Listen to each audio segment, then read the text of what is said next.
Hello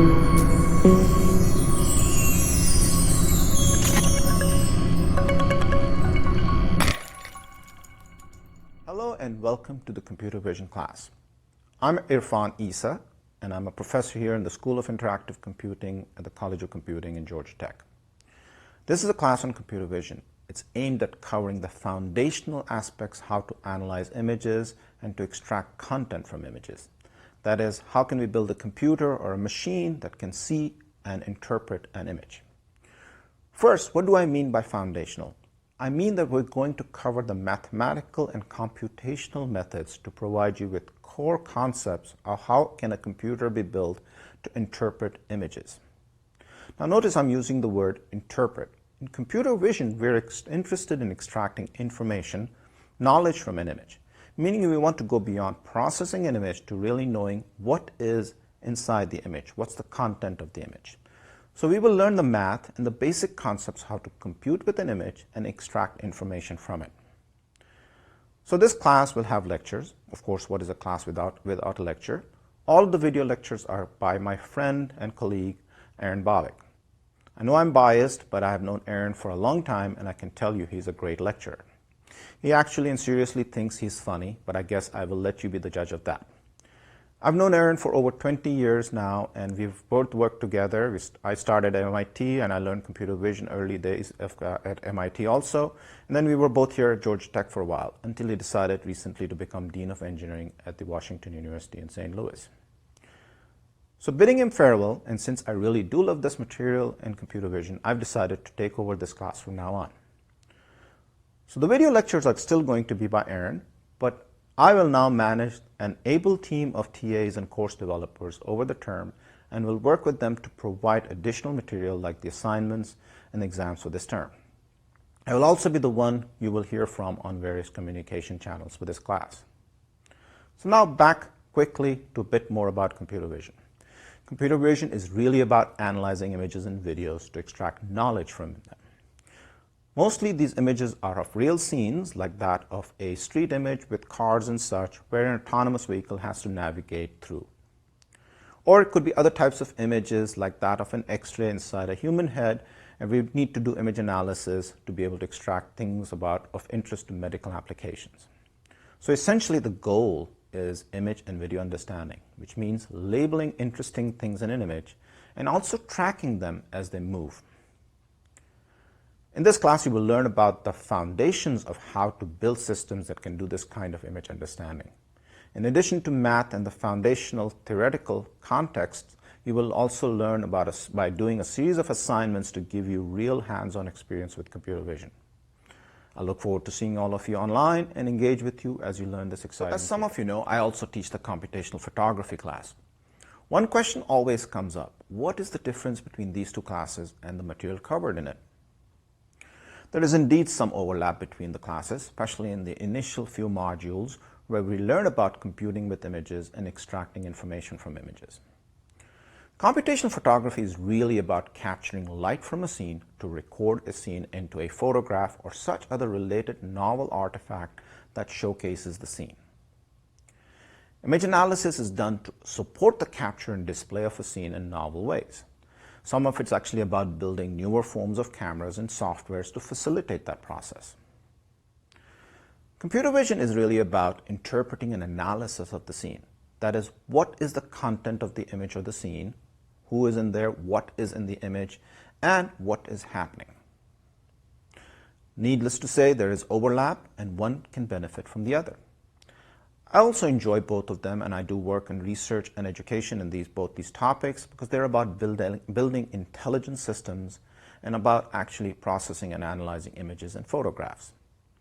I'm excited about it. I look forward to engaging with all of you on either or both of these topics. Hi, welcome to the Introduction to Computer Vision. I'm Professor Aaron Bovick here at Georgia Tech. I'm thrilled to be able to teach this course in this medium. I've been teaching this for quite a while. I've been a professor for, oh my gosh, almost 25 years in computer vision. Spent some time at the MIT Media Lab, and I've been at Georgia Tech for the last 15 years. My own research has been predominantly in activity recognition, and now it's moved a little bit more to robotics in terms of vision for robots understanding people. But the basics of this course is to cover sort of the fundamentals of computer vision, to give you a background enough that you could, just enough to be dangerous. So before we tell you more about the course, it's important that you meet a couple of other people who are responsible for the success of this course. And it will be a success, or I'll be really, really annoyed, and then people see, everybody's going to see this and they'll think really poorly of me. Anyway, the first person you have to meet is probably the most important person in making this a success, no pressure, is Dr. Arpan Chakravarti, who is our course developer. Come on over, Arpan. So tell the good folks at home or sitting at their desks at work a little something about yourself. Sure. I got my PhD from North Carolina State University in biologically inspired computer vision. What is that? You take human vision systems and animal vision systems, study them, how they function, and use those ideas in an artificial setting. Cool. And what made you want to do this course development work? Well, I heard that Udacity is making this online computer vision course with Georgia Tech, and I thought this is a good way to use the knowledge I've put together over the years. Okay, great. Well, thanks. And you guys will be hearing more from Arpan as the time goes on. So the other really important person you have to meet is Megan Smith. Megan is our video guru. She is the film person, the editing person, the production person. She makes my hair look non-existent, and just makes everything look great. She also allows me to illustrate the difference between the illusion of power and actual power. See, the illusion of power is I can call Megan over, and she'll probably come over and say hello. Megan, come on over and say hello. Say hello to everybody. Hello. The reason I say that that's the illusion of power, the person who has the real power is Megan, because she does the video editing. So if she wanted to, she could make me look incredibly foolish. But you would never do that, would you? Never. Uh-huh. Okay, well, you'll be hearing from her sometimes when we ask some questions, and she makes some interesting noises in the background. But I just wanted you to put a face with the beautiful melodic voice that you'll be hearing later. So thanks, Megan.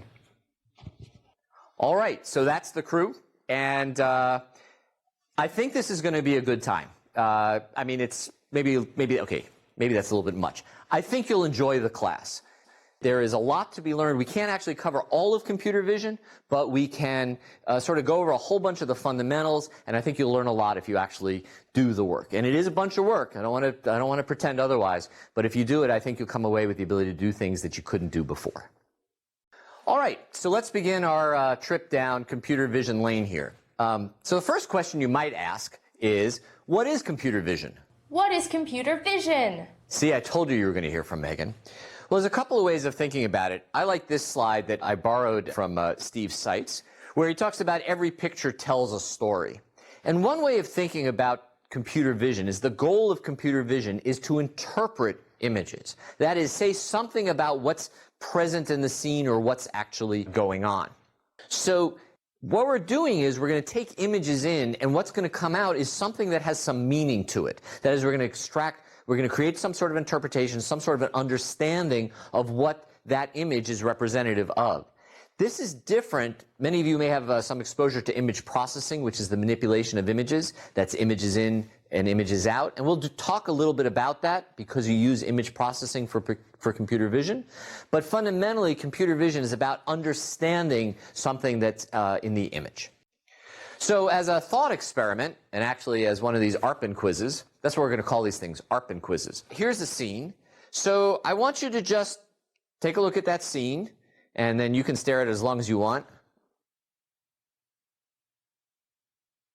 Okay, you got it? And here's what I want you to do. Type in the little text box there as many items that you could label or identify as you want. Make sure when you do, you type it with a comma-separated list. That way the machine can understand what's going on. So here you can see a list of items that were put in by somebody not all that imaginative. No, it wasn't ARPAN, it was somebody else, really. You know, sofa, table, chair, things that were in the room. But notice those are specific things. You could have said wall, floor. You might have said that's a living room. That's probably a house. That's a modern house. Or you could have said that's the house of an upper middle class family taken back in 1997 somewhere near Ohio. How you would know that, I don't know, but maybe you know something about interior decorating. That was cool. Picture, tell me what's in the picture. But those labels, you notice, those were all about sort of static objects that were present in a single image. These days, especially with sort of the ubiquity of media, computer vision is not limited to just processing a single image. In fact, we can process a whole bunch of images, such as a video. And video allows us to start talking about things like action. So to illustrate that, let's call back on Arpan again. Arpan, come on over. All right, Arpan, do your thing. So here's a quick quiz. What did Arpan just do? Well, what Arpan just did is he flapped his arms like a bird. Not such a great bird, but a bird, okay? And the question you might ask is, how would I get a computer to do that? How would I get a computer to do that? Well, the good news is, at the very end of this class, we'll give you at least a few ways that you could actually think about a computer processing video that would be able to recognize simple actions done by a person. If that's what computer vision is, why would you want to study this? Well, I mean, A, you might want to get a Master's of Computer Science degree at Georgia Tech and everything else was filled. And you got stuck with Bobak. Well, okay, so here you are. But there's actually some really good reasons to do that. These days, images and imagery have become ubiquitous in all of our technology. Cameras, video, you can stream them, you can send them, etc. So what's become fundamental to an awful lot of systems is the manipulation and the processing of imagery and extracting information from that. There are domains such as surveillance, or building 3D models from medical imaging, or capturing for motion capture. These are all different current industries that leverage computer vision in a variety of ways. But most of all, the reason to do it is just a really cool and deep set of problems, and it's way more fun than learning how to build compilers. And now I have to go apologize to all my compiler friends, but they know it's true.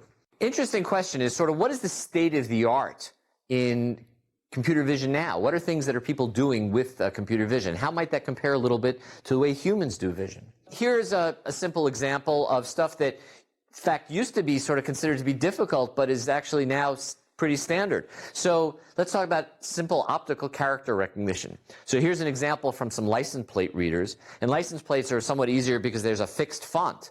In fact, not that long ago, doing OCR was considered very hard. Today, if you have a scanner, or if you have Adobe Acrobat, it comes with OCR built in because that's how ubiquitous and sort of easy it is. A little more challenging, many of you may have started using automated teller machines where you can deposit bank checks with handwritten numbers that are the amount. And also for quite a while, the post office has been recognizing the zip codes using machines, again, on handwritten envelopes. So that's an example of computer vision extracting the meaning. What are the numbers that are there? Another thing that's very common these days is face detection. Just about any digital camera that you buy today, you pick it up, usually the default setting, it will find the faces. So here's an example. One of the cool things, by the way, is a bunch of lectures in the future, we'll talk about the technology that basically does exactly this. So the next time, so when we get to those and you pick up a camera and it finds the faces, you'll say, oh, I know how they're doing that. But actually now cameras can do more. I think the one on the left, I think, is from the web from Fiji, that if you take a picture of somebody and they blink, you know, and that can be really annoying, it'll tell you they blinked. Maybe even more interestingly, Sony has something called the smile shutter, which will watch for people, and you sort of press it and say, take a picture now, but actually it waits until it sees the person smile. And even further these days, there are cameras that will recognize who you are. So this is a screen taken from a shot where it does camera-based login. So it knows about a bunch of different people. You walk up to the computer, you say, yo, computer, it's me. Actually, you don't have to say anything. And the computer says it's you, and it logs you in. And so that's face recognition. We're going to talk also a little bit about face recognition, although the face detection stuff, that technology is one that will be sort of more fundamental to the class. In sort of a related way, there's a lot of technology these days involving object recognition. So there is this company, Evolution Robotics, that had developed this thing called Lane Hawk, which basically prevented some of you, none of you, from putting stuff on the bottom of a basket and then wheeling it out and forgetting to mention to the cashier that it was there. This is actually a huge problem. And this system, you can see the camera here, right? See, that's a camera down here looking at this. I wonder if we're going to have to, like, erase that that's a beer. Yeah, see, now nobody can see. Okay, you can't tell what that is. Okay, and it can detect what that is, which is not only pretty cool, but if you go on their website, they'll tell you that 5 years later, that product was bought by a different company, so there's money to be made in computer vision. Go do a really cool startup. Object recognition used to require a lot of computing power. The computing power has gotten smaller, and it allows us to now operate in smaller packages. So there's this whole area of augmented reality and object recognition by mobile devices. So here's a system of where you're showing it a picture of this statue. It recognizes who this is and what the monument is. And here's an old picture from Nokia where it could actually go off to the web, pull out information, and display it to you. So for a while, we were talking about doing this on smartphones. Now, it sits on your face. This is Professor Thad Starner, Georgia Tech professor as well. He was instrumental in the development of Google Glass. And one of the things that Glass does is you've got a camera looking out at what you're seeing and can, through the same object recognition methods, can give you information about what you're looking at. And this is also part of computer vision. There's an area of computer vision people know a little bit less about. It's used a lot in special effects. Everything from capturing the shape of somebody, so you take the scan of somebody's face, whether it's laser or otherwise, you build models, and then you can make lots of these people. And you can light them from different sides and different directions because you have a full 3D model. Likewise, motion capture. So if you saw Pirates of the Caribbean, the one with the guy with all the weird things on his face, and of course, you know, that's all CGI. But the question is, how do they know exactly where to put his face and everything? Well, there are these markers that are being worn, that are being tracked by these cameras, and they have to figure out the three-dimensional geometry, and that's also a form of computer vision. Another area that's become big, this is a shot from Google Earth. Actually, this is from Microsoft's Virtual Earth. Google Earth is yet another version of it, where basically they can take imagery, so here's imagery, aerial imagery, but also they can use that to figure out the models of the buildings, put those three-dimensional models in there, and then you can fly around them however you want. So that's a structure for motion method of using lots of images, a sequence, to recover the three-dimensional structure. We'll talk only a little bit about that. We'll focus mostly on a couple of images. Another area that's really blossomed lately is the use of computer vision for automotive. This is a web picture taken from Mobileye, which is a company out of Israel. And they've developed all sorts of technologies that use computer vision that are relevant to automobiles. Everything from automatically recognizing signs to here, it's a little hard to see red outline. The system is automatically identifying where the pedestrians are. They have a system that alerts you if pedestrians getting close and you seem to be going too fast. You can also build systems that either brake or slow down or whatever. But the idea is that computer vision has really gotten into smart cars. And in fact, smart cars are here. So this car, some of you know, that's Stanley. Stanley was the Stanford, that's a little red S there, entry into the Urban Grand Challenge run by DARPA. And it was started by, Stanley was run by this guy, what's his name? Oh yeah, Thrun, something, I don't know, Sebastian. He's the guy who also started Udacity. He's sort of a way underachieving, no ambition kind of guy. They won that, and then Sebastian, because he's just out there, convinced Google to get involved in making the automobile process, the self-driving car, which most of you have heard about. Here's a picture of it out on the highway. And the real mark that these things are here today is states now have started passing legislation that helps detail, well, who's at fault if an accident happens on a particular road and it's a self-driving car. So this is where technology starts to hit policy and economics, and that's when you know it's real. Another big economic place for computer vision is sports. If you watch any sort of professional sports on TV, you see them leveraging computer vision, sometimes in powerful ways, sometimes in simple ways, but are really useful. So here, this is Sports Vision's first down line for American football. I say American football because sometimes when I go to Europe and I say football, they think a ball is round. We know that footballs are not round. And what's interesting about this line here is this is the line that he has to cross to make a first down. Of course, that's not on the field. It's drawn in there. The only interesting computer vision that's going on here is you'll notice that that line does not go through him. So the system had to separate out the player from the background. Okay? And even though, by the way, kind of greenish color in there, it's able to separate the grass from the player. In fact, if you ever watch one of these games, when it's rainy and it's an outdoor field and it gets all muddy, the first down line stops working so well because the grass is now mud and it doesn't look like grass anymore and it can't tell the players and the whole thing just doesn't work so well. And you can see a computer vision failure right there. Something else that has really changed lately is the pushing of computer vision down into video games. So one of the first places to do that was the Nintendo Wii. The remote control, there's actually a camera system built right into here that tracks the 2 dots that are from the sensor bar and reports that information. But the real game changer in terms of computer vision being involved in games was the Microsoft Kinect. The Microsoft Kinect is a depth sensor. And what I mean by that is it can produce a scene like this. That is, it can produce an image like this from a scene. And this is a depth image, right? So darker is farther away and brighter is closer. And gray here is sort of in between. These white stripes, these are where the thing is shadowed. Don't worry about that. So from a technology perspective, from a raw technology perspective, most people think that what was important about the Kinect was that it created a depth image. But you will know better.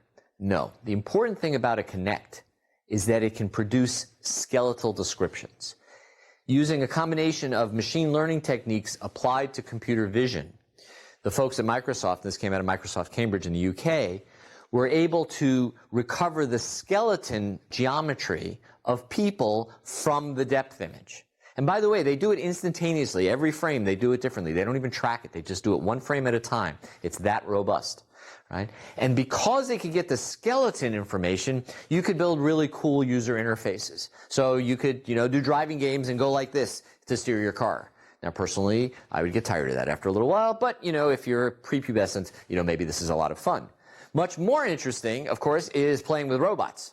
And here you see, this is Simon in the, Andrea Tomas's lab here at Georgia Tech. And the reason Simon is waving to the student is that behind Simon over here, there's a Kinect that's looking at the student waving and is getting back the depth information, also the skeleton information, is then interpreting the skeleton information in terms of what the human is doing, and that in turn allows the robot to make a decision about what the robot wants to do. So even though the Kinect was sort of promoted and invented as a way of impacting games, and early on there was some uncertainty at Microsoft whether they wanted to open up that system and let people use it, they quickly realized that this is something that everybody wants to use. And it has really revolutionized the way people think about depth imaging and computer vision applied to depth imagery.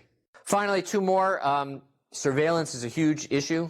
This idea of being able to monitor environment for crowd safety, a variety of reasons. These are screenshots taken from Siemens sells a system for doing port monitoring, just to know whether, say, people are loitering or vehicles are approaching that aren't supposed to be. This is also computer vision. A more direct effect on a single individual of computer vision is work in medical imaging. Okay, so here you see an example. There's all sorts of 3D imaging, MRI, CAT scan, stuff like that. But here you see some work. This came out of Eric Grimson's lab a while ago at MIT, where on a screen, the computer vision system is registering the skull that's on the table with a model that has been created from the 3D imaging.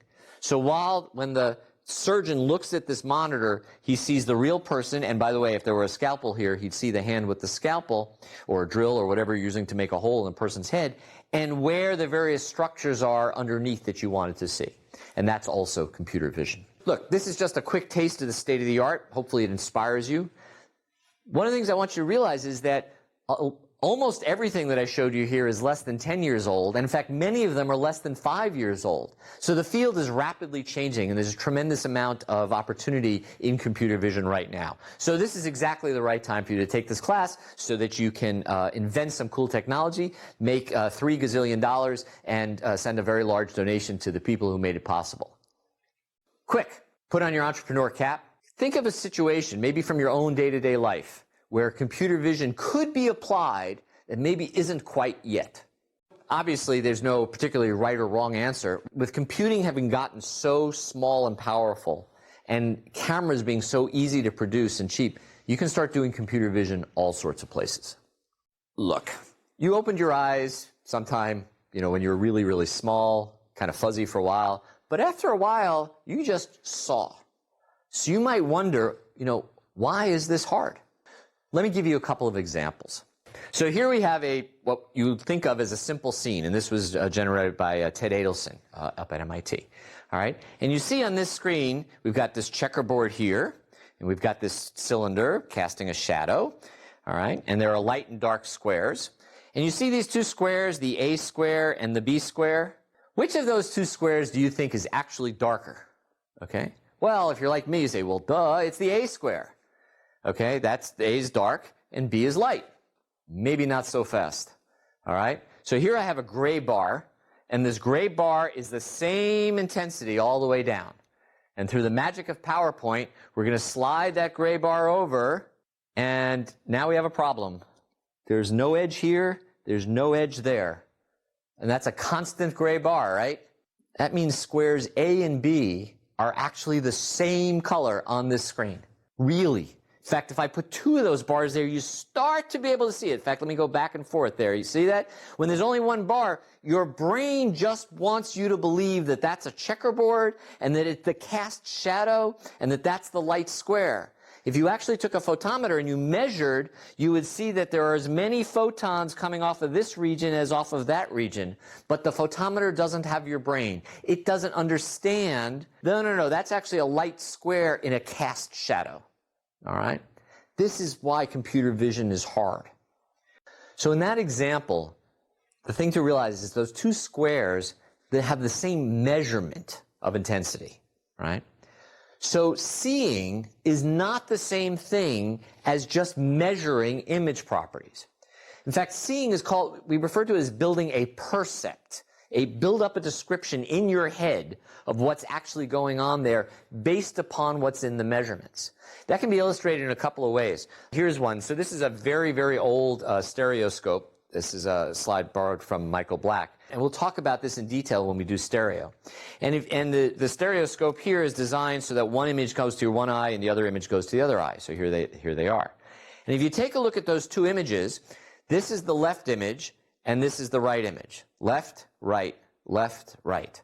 It's the difference between those two images that lets your brain realize that the dad holding the kid is in front of the bed where the mom is. Okay? And it's that difference. You're building that description from the difference between those images. So I'm going to show you a video now from Dan Kirsten that shows you that perception is an active construction on the part of your head. So here, there's going to be this ball rolling back and forth, okay? And the ball is going to do the same thing, but the shadows are going to do something different. Ready? Watch. Whoa. Okay? So let's do that again. So you see the ball and the shadow goes with it, and you see the ball going to the back corner of the checkerboard. And now we move the shadow sideways, and you see the ball lifting up. The ball did the same thing in both cases. All right? But your brain, because of the shadow, says the ball did something different. So again, that's not a property of measurement. So here's another example. So what you're going to see is what looks like a green piece of paper or something on a checkerboard. You saw that green thing lift up, right? You saw it come right off the checkerboard, right? Let's do it again, all right?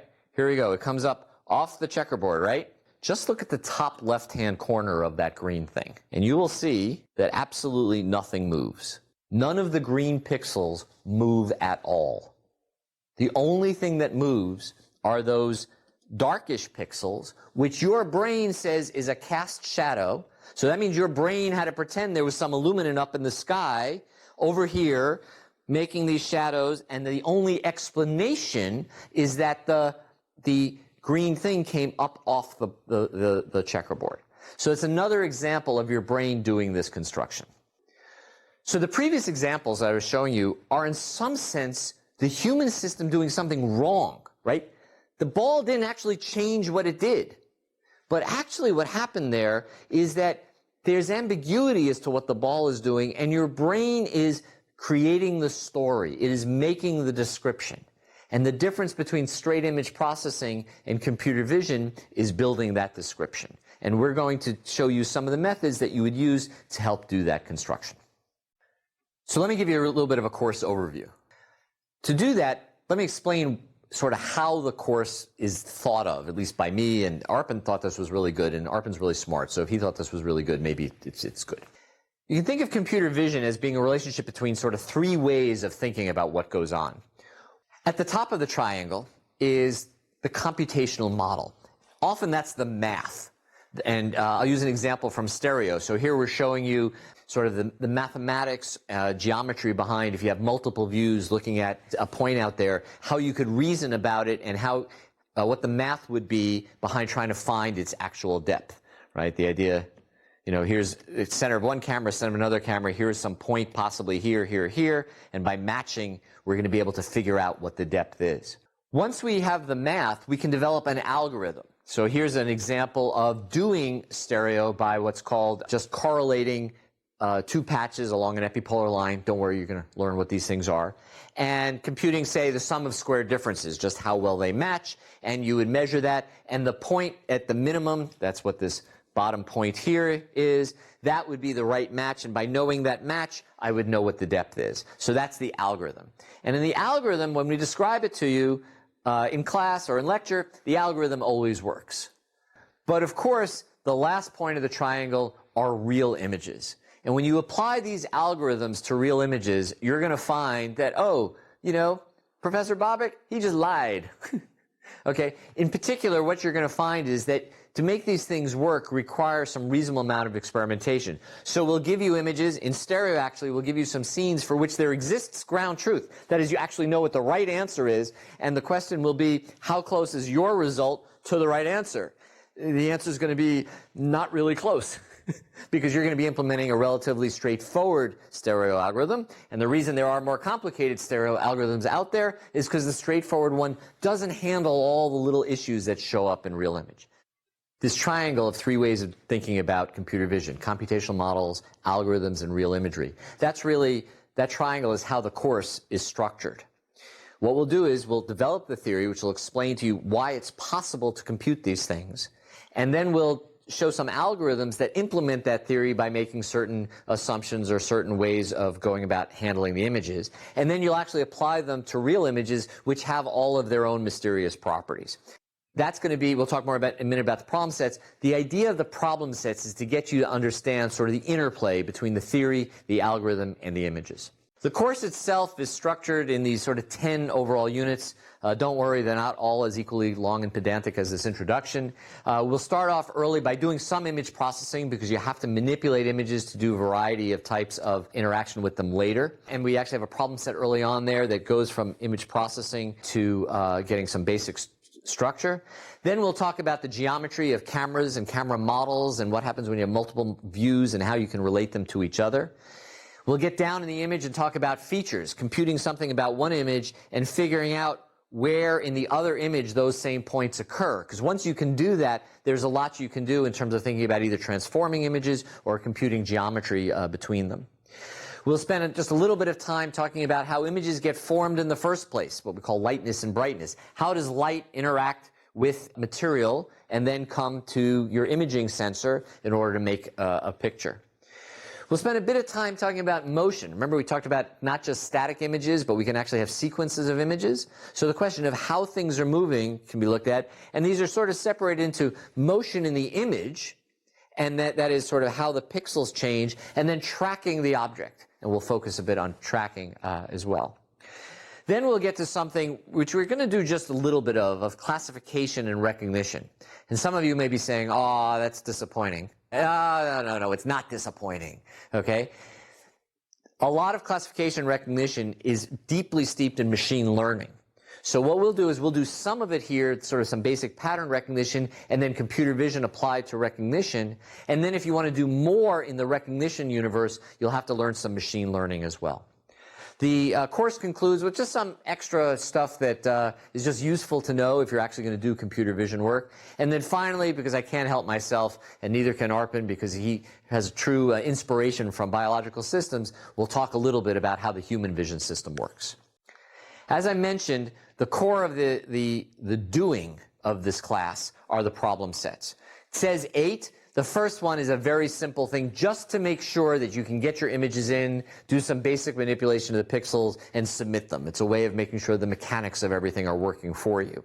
Then problem sets 1 through 7 are actually to implement a variety of the algorithms that we talk about, sometimes some simplified versions of them, apply them to imagery that will give you, and see what sort of results you can get. Quick thing also, we'll be using Piazza. Piazza is a social network thing for academics. I've been using this for a couple of years now in my class here at Georgia Tech. It is a great way for students to communicate about whatever's bothering them. Now, what's bothering them? It's always the problem sets. Every now and then it's the lecture, but mostly it's the problem sets. And you'll see, piazza use, and then all of a sudden the problem set is due, and piazza use goes like this, and then it goes like that, and then it goes. So I encourage you strongly to use the forums. If you have a question, almost certainly somebody else has that same question too. So go ahead and post it, and somebody's going to say, man, I'm glad you asked that question. Or you may find they already asked that question, and either Arpan or I or somebody else has already answered that question. So I encourage you to actively use that forum. Whenever you have a sharing system like this, people always say, well, how much exactly are we allowed to share? And it's always a challenge, and here's what I tell students.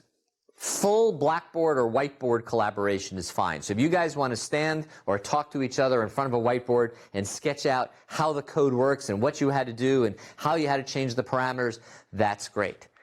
What I want you to do, though, is write your own code.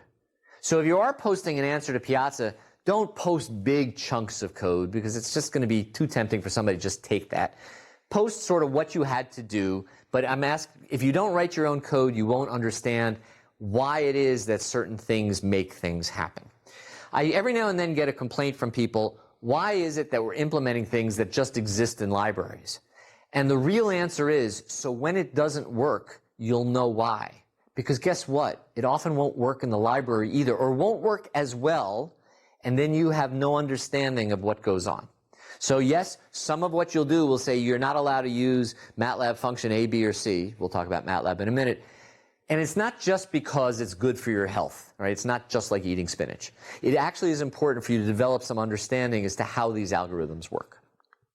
There will be a final exam. It is not designed to be hard. It is simply designed to force you to go back and look at the material and just for a second time get it into your head.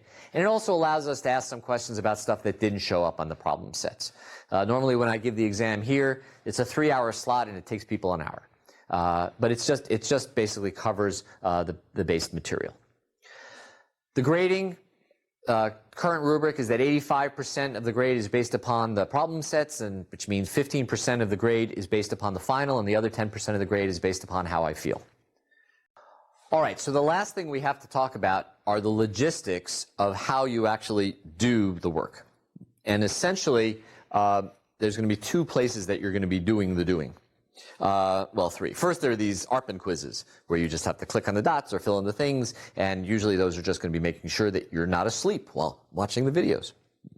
The real work's going to come in terms of doing some computer vision work.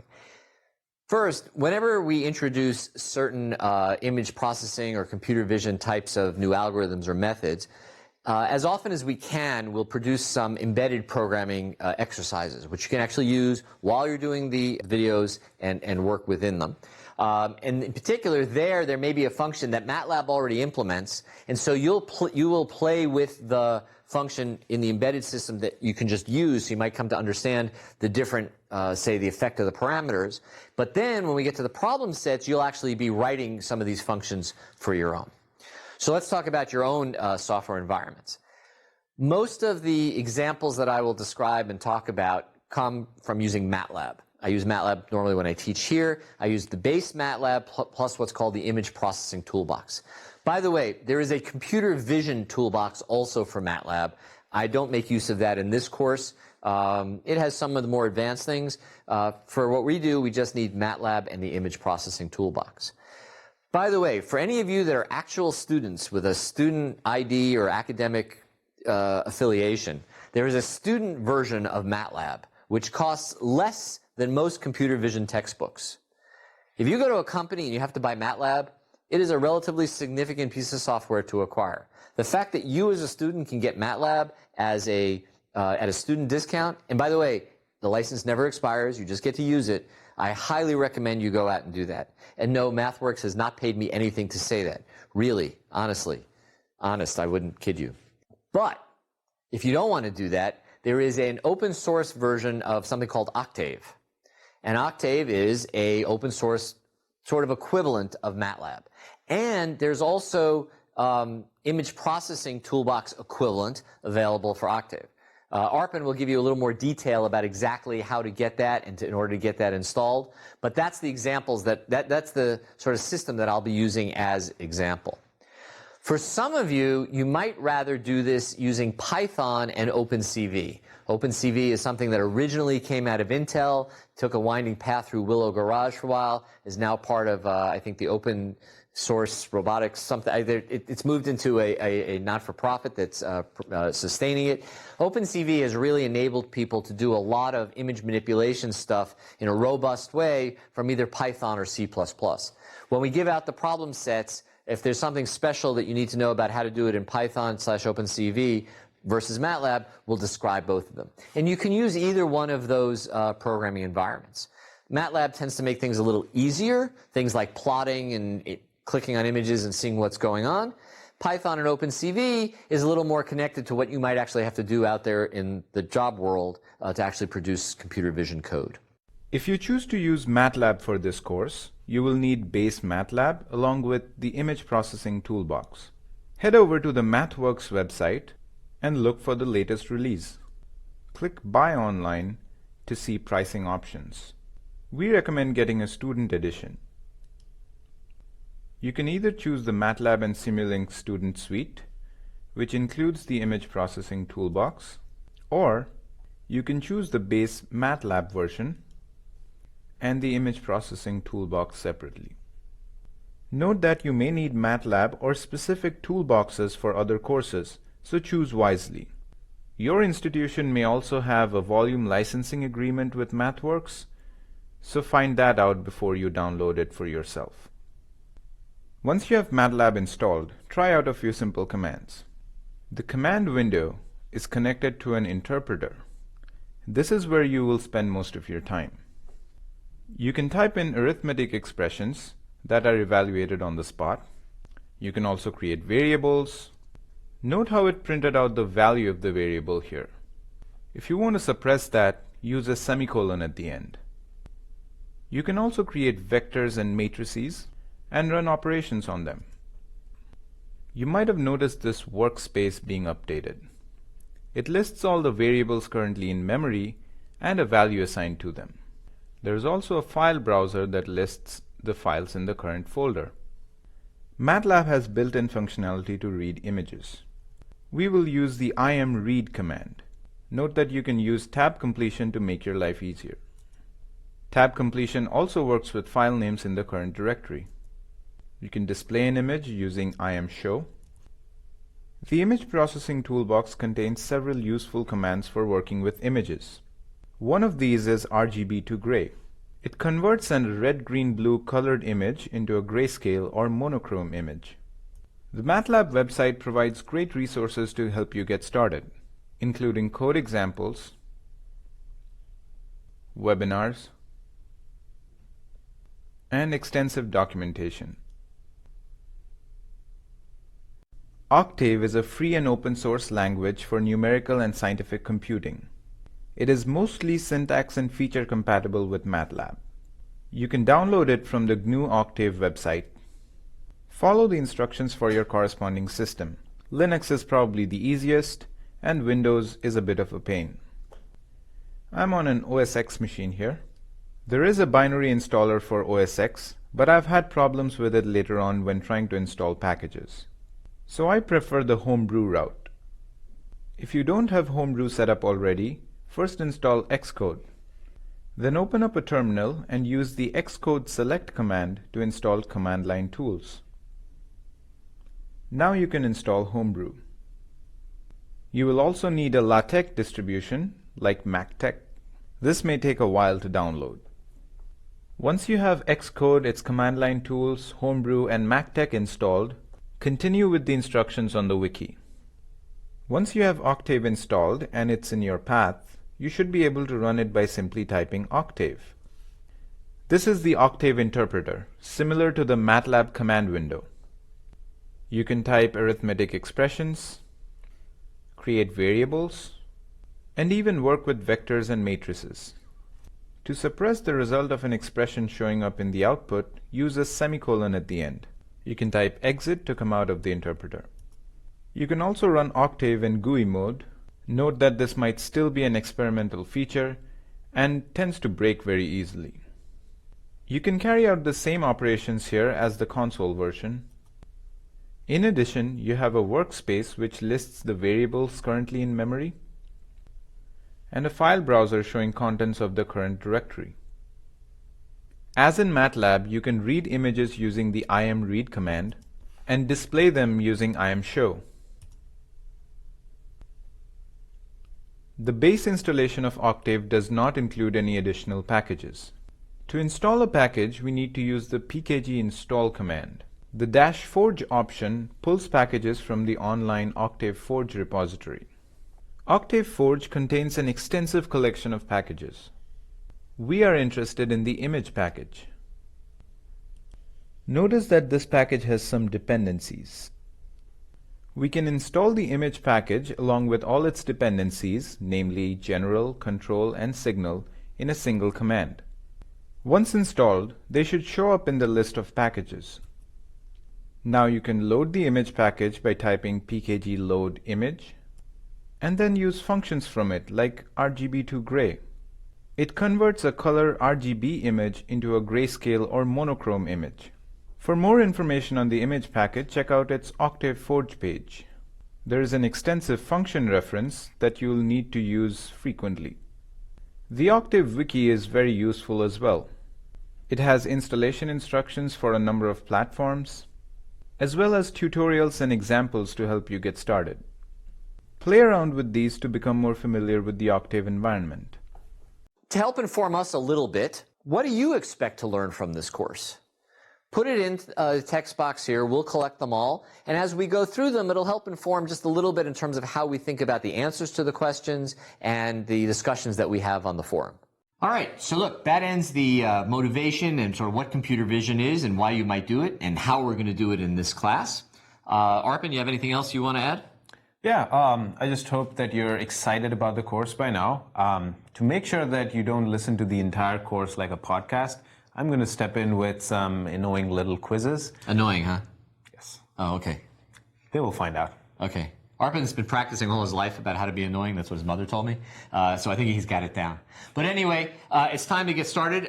It's a bit of work, but I think if you do it, you'll learn a lot of computer vision. So let's strap ourselves in and just get going.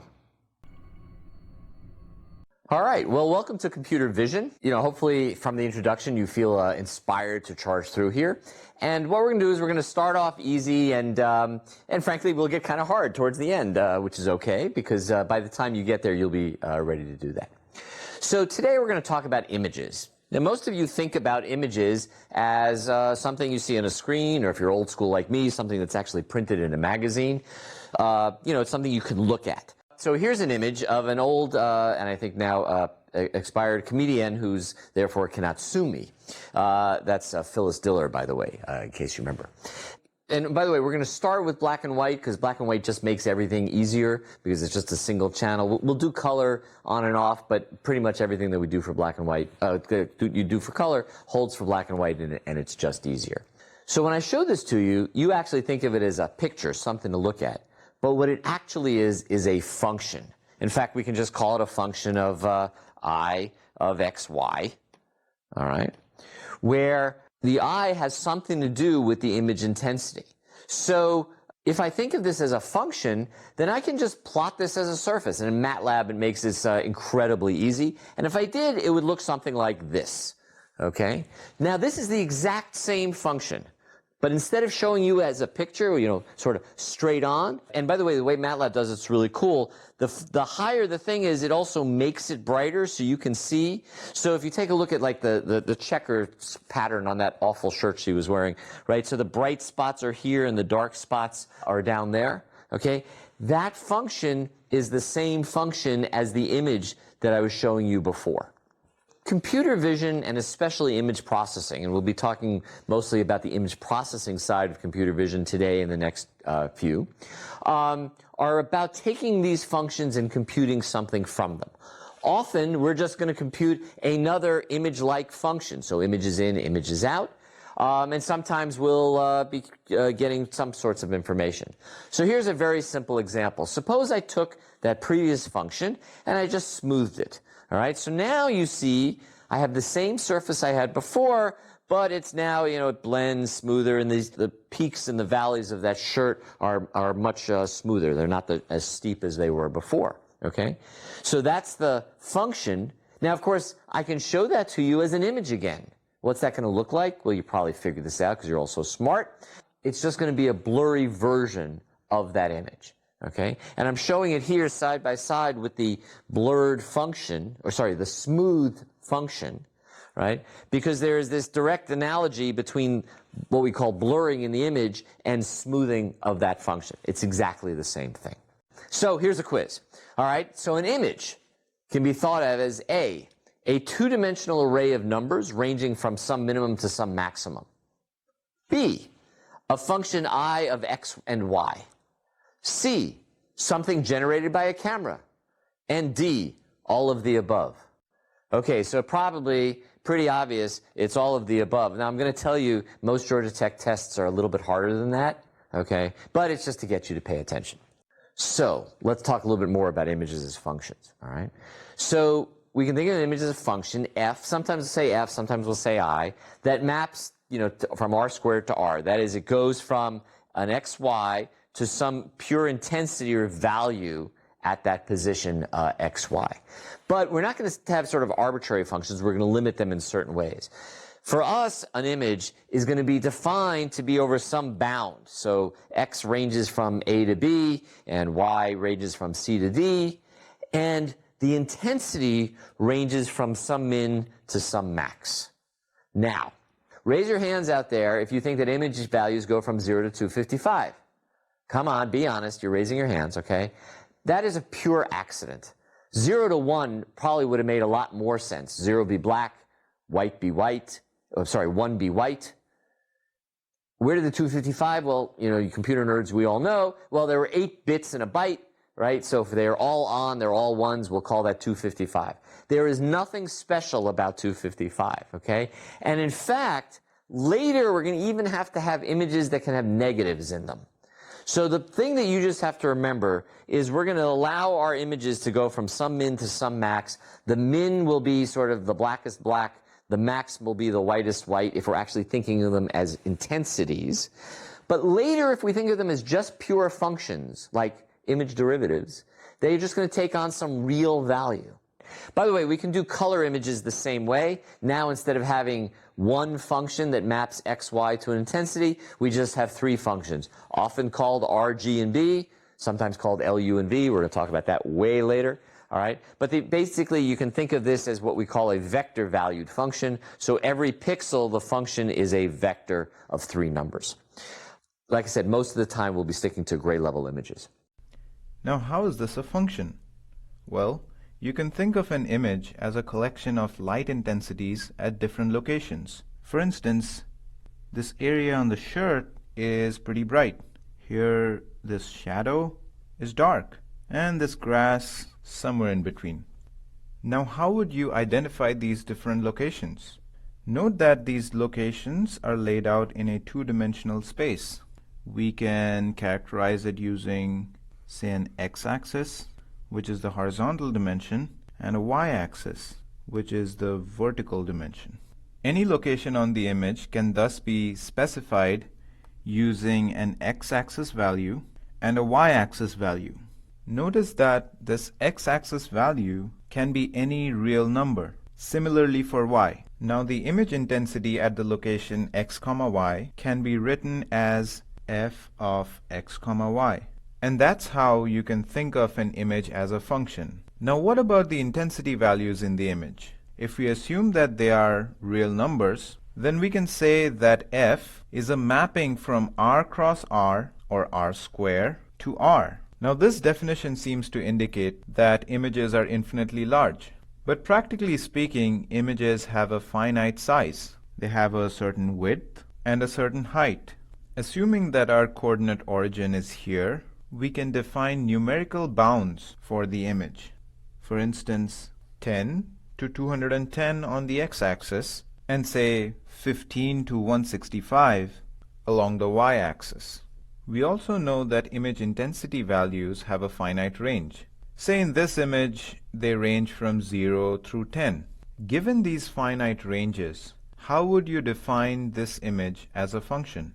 Complete the function definition above by filling in the boxes. Note that the first pair of boxes is the range of column values. The second set of boxes represents the range of rows or y values. And finally, the third set of boxes represent the image intensity range. The answer is fairly straightforward. X values can range from 10 through 210. Y values can range from 15 through 165. And we define the image intensity values to be in the range 0 through 10. So, a color image is also a function. It's just that the value at each location is no longer a single number that represents the light intensity. Instead, it can be a vector that holds 3 different intensities for 3 color components. For instance, each location in an RGB image has values for red, green, and blue. These values can be separated into 3 different channels or planes. If you take all the red intensity values in an image, you have your red plane. Similarly, if you take all the green intensity values, you get your green plane. Likewise for blue. Given this scheme, where each location is associated with a tuple of 3 values, and assuming that each of these intensity values is a real number, and so are the values for x and y, how would you represent this image as a functional mapping? Mark the expressions that correctly represent the desired functional mapping. Let's first look at the range of the function. Since each location has a tuple of 3 values, hence the right-hand side of the mapping should have r cross r cross r, or r cube. The first expression is therefore clearly wrong. Note that a color image is still a mapping over a domain of 2-dimensional x and y values. Hence, the third expression is also incorrect. Therefore, we can represent an RGB image as a mapping from r cross r to r cross r cross r. This is the same as writing r cross r maps to r cube. In fact, you could also shorten it to r squared to r cube. So far, we've talked about functions from a mathematical perspective, but this is a computer. And in a computer, everything has to be digital, and that gives us even some more restrictions, okay? So let's take a look at the grid that was a little chunk taken out of the Phyllis Diller picture. So here you see, in fact, I had a little MATLAB code, right? It says PD, Phyllis Diller, that was my array. And this says rows 40 to 60, columns 30 to 40, and that's the middle of Phyllis's face. You might not have known it, that's the middle of Phyllis's face. By the way, one of the things you should realize is this is exactly the same representation as the picture on the screen. But you happen to have a vision system that will look at bright dots and dark dots and see things. And when you look at these numbers, you don't immediately see those things. Mathematically, these are identical. Oh, and by the way, something that I just mentioned, which is going to bite us in some place. These are rows and these are columns. Rows go down, columns go over. So X and Y, Y. Okay, remember that. We're going to do that now. In digital images, in computer vision, we typically operate on discrete images, right? And that means we have to do 2 types of discretizations. First of all, we have to sample the 2D space on a regular grid. That is, we have discrete pixels at locations. You know what pixels stand for? Picture elements. Okay? In the old television world, that was called PELs, also for picture elements. But computers, we have to be special, so we call them pixels. Right? So we have to pick them at specific locations. The other thing is we have to quantize each value. We don't get to have a continuous real value. We have some finite number of bits to represent that. So like we said, maybe you have 8 bits, so it'll go from 0 to 255. These days, you tend to have 16-bit images or 12-bit, or depending upon the device. But the idea is that it's quantized to some level. Even though it's quantized, later we're going to tend to think of these things as floating point. And I'll tell you now that if you compute with integer images, like unsigned integer 8 bits, your code will just break. So use floating point images.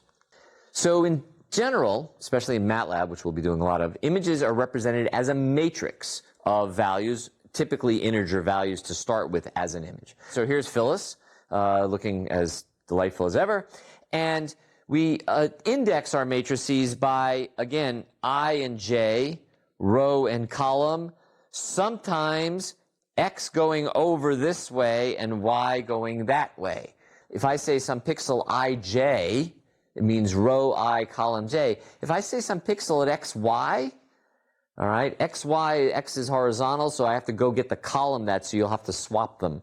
And part of the problem is our math is always determined by x and y, and our computing is always determined by I and j, row and column, and that's a tension that we'll have. Sometimes we use 1D signals. 1D signals will just be an array of numbers as well.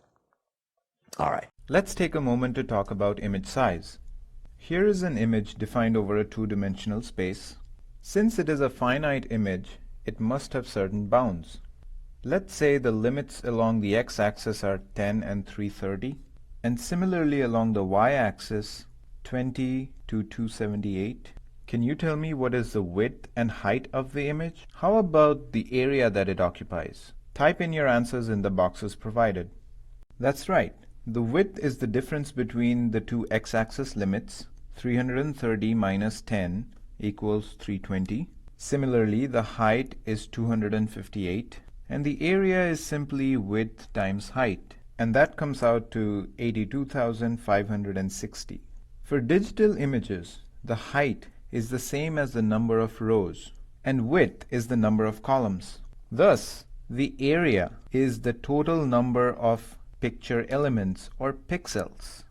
Now, if each pixel has 3 color values for red, green, and blue, a color image, specifically an RGB image, has 3 different values at each pixel. This means a color image of this size has 82560 times 3 total color values.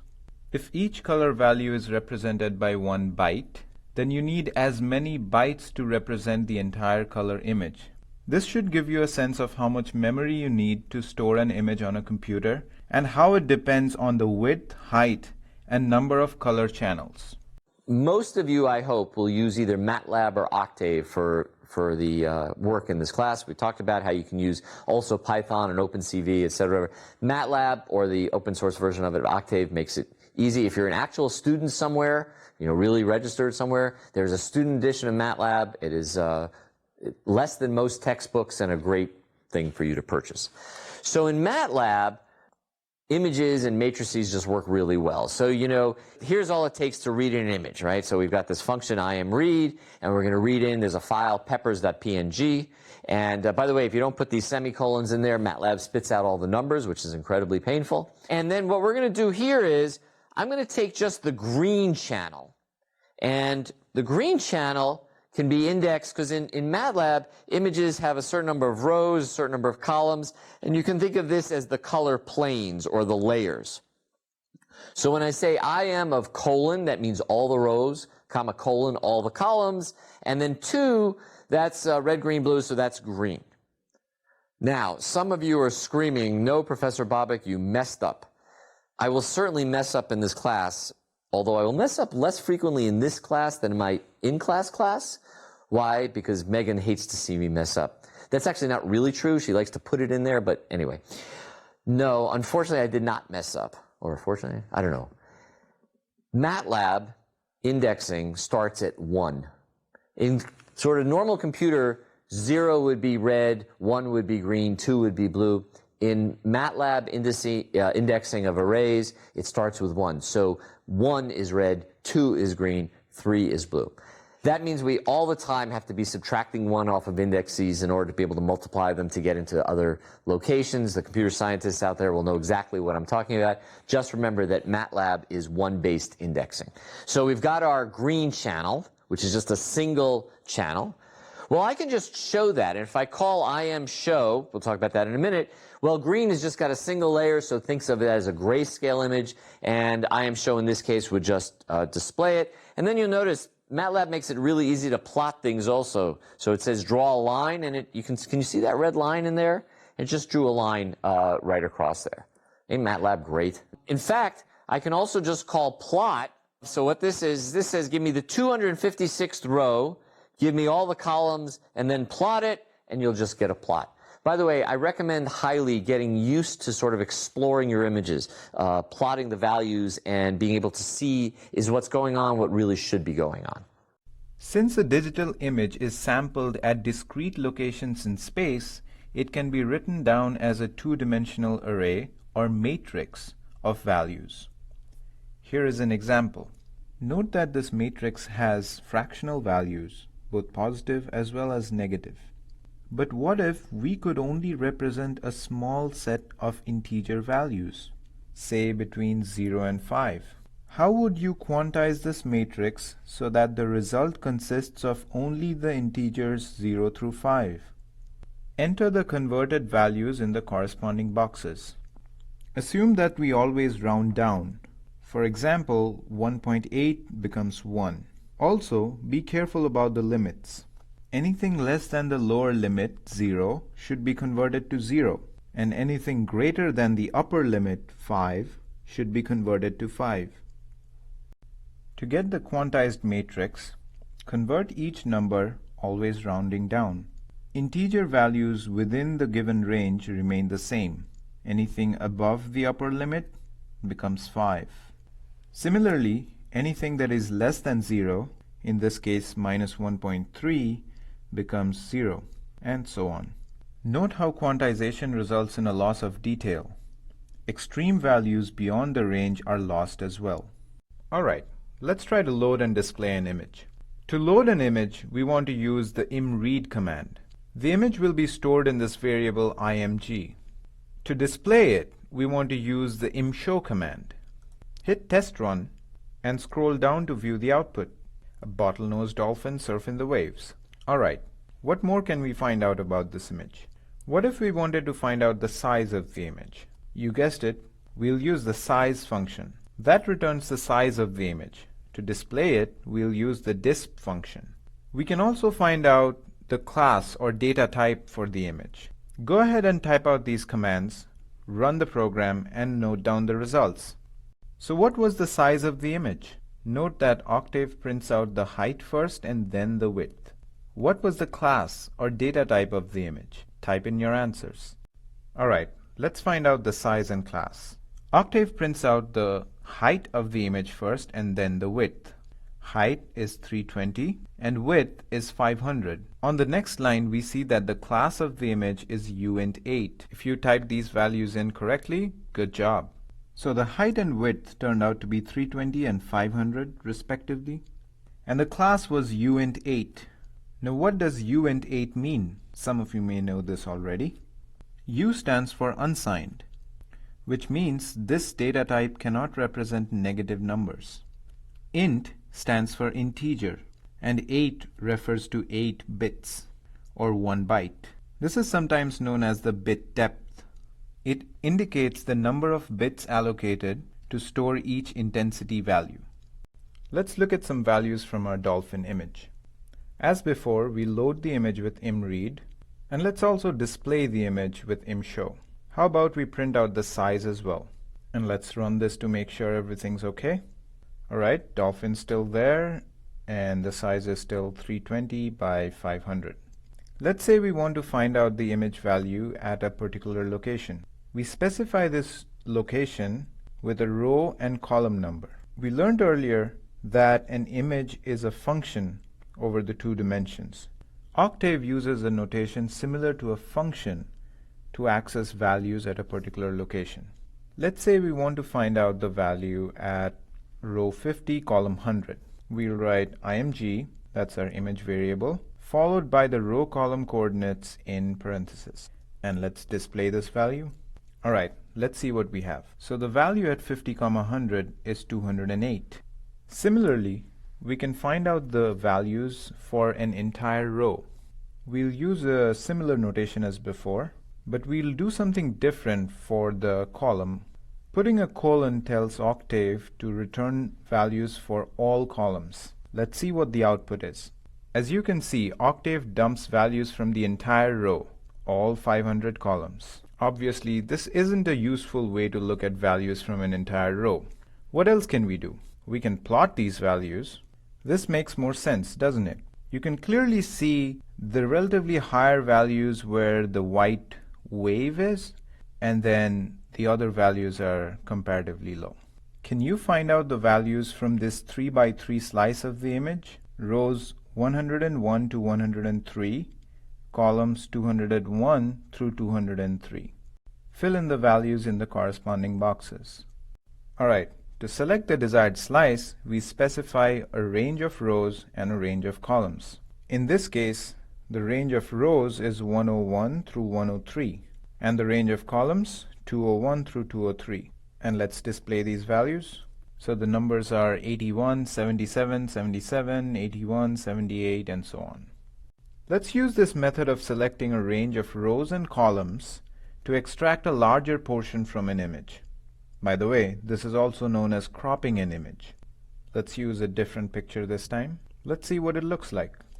Alright, a classic two-wheeler there. Let's check the size of the image first. Alright, 320 by 500. When cropping this image, we'd want our limits to be within this range. Let's say we want to select rows 110 through 310 and columns 10 through 160. I wonder what we'll find there. That's the front wheel. No points for that. So what is the size of the cropped image? As before, let's use the size function.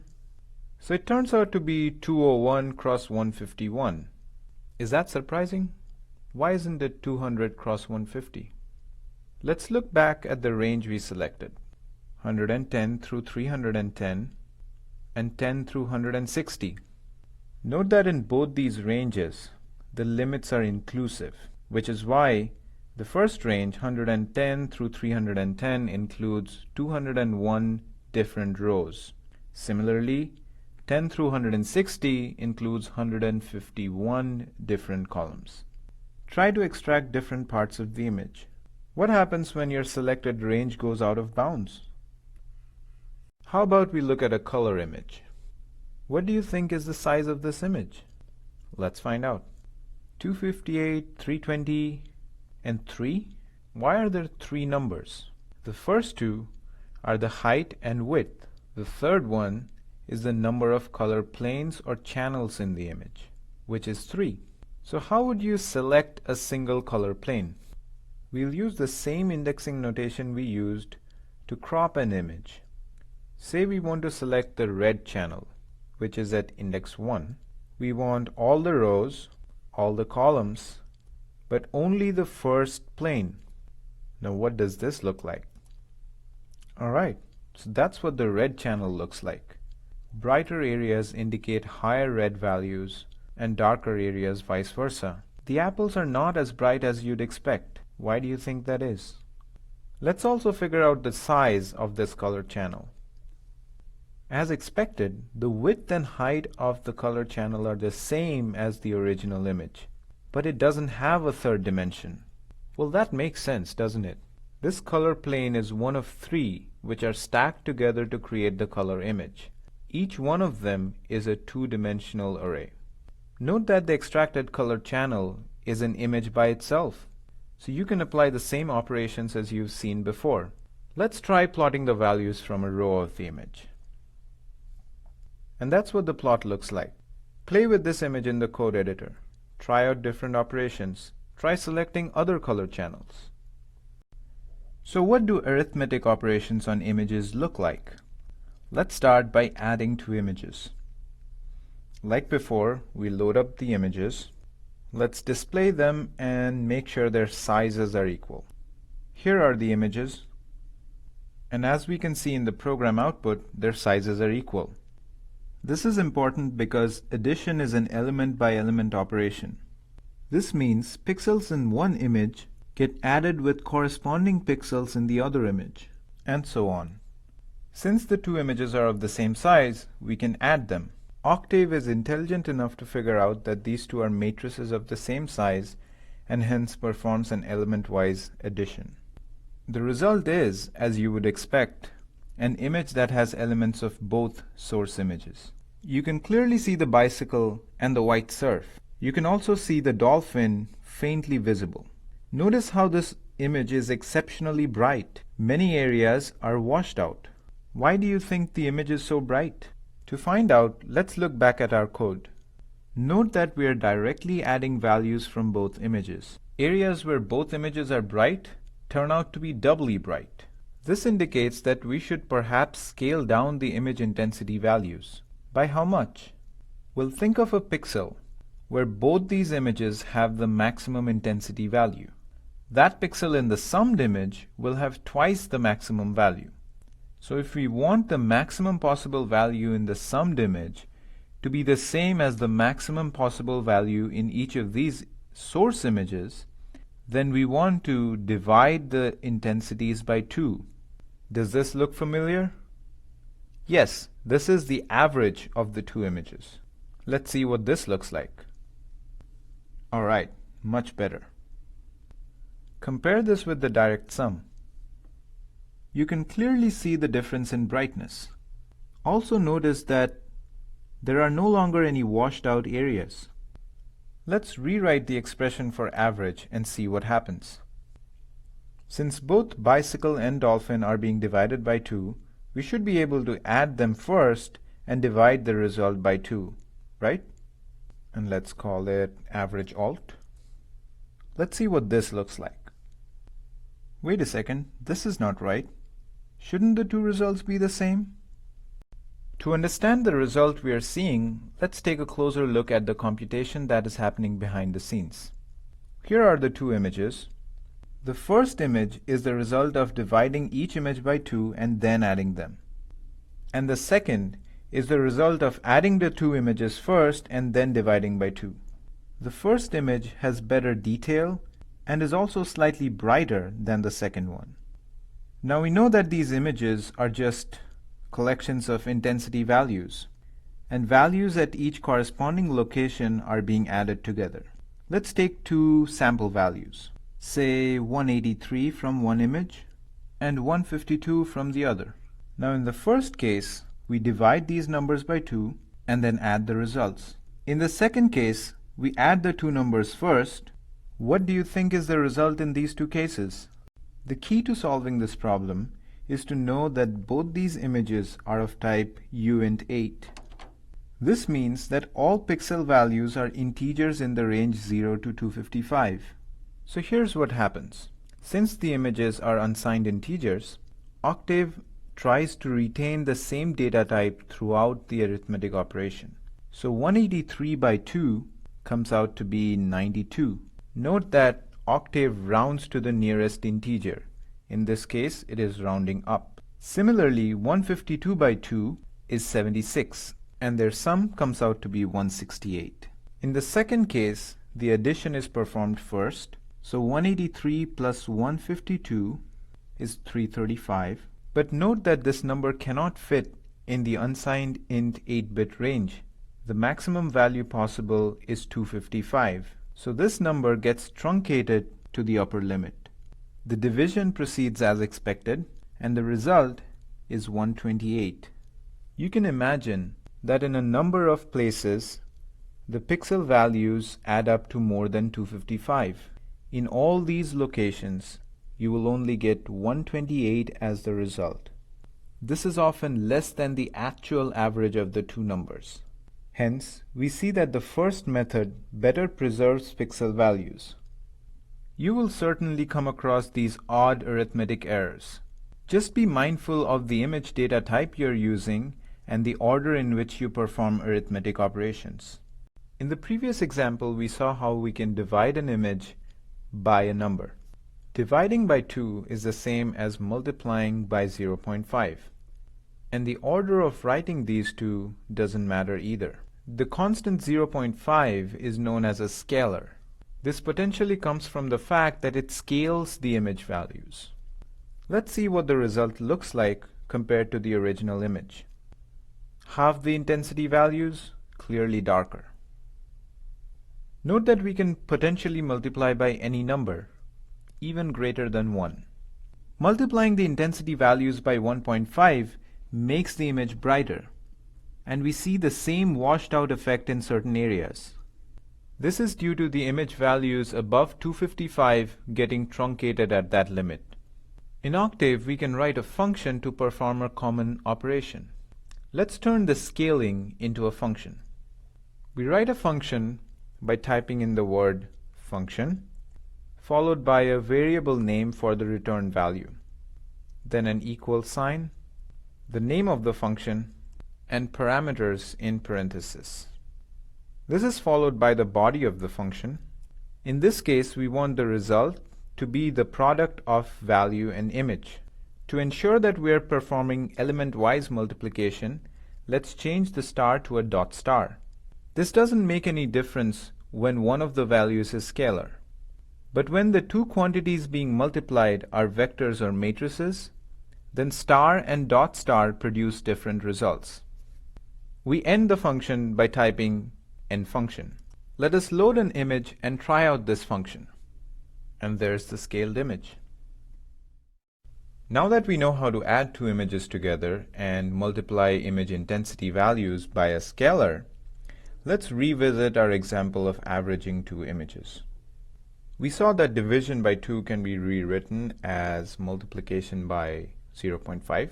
Now this results in an image which has equal parts dolphin and equal parts bicycle. What if we wanted to change these ratios? Say we want more of dolphin.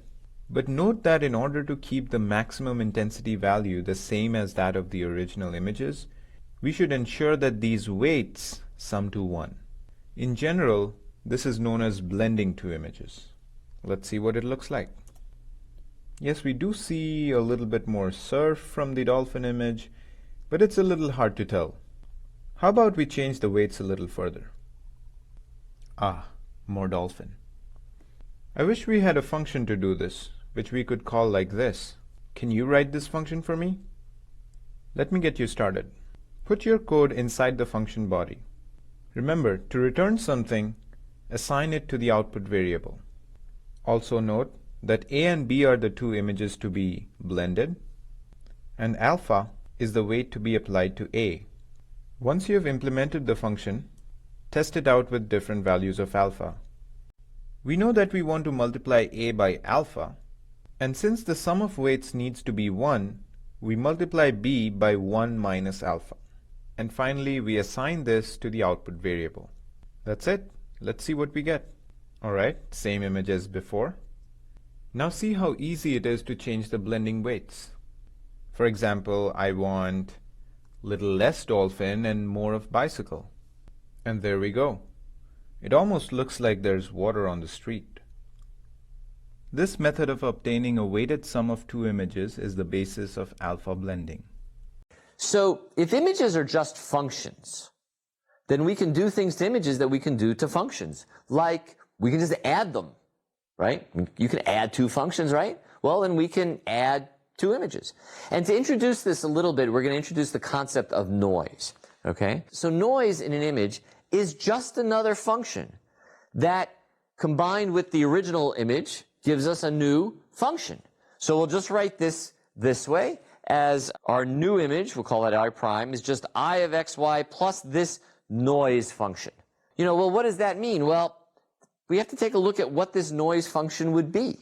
Okay, so there are lots of different kinds of noise functions. Here's one, and this stuff is courtesy of Steve Seitz.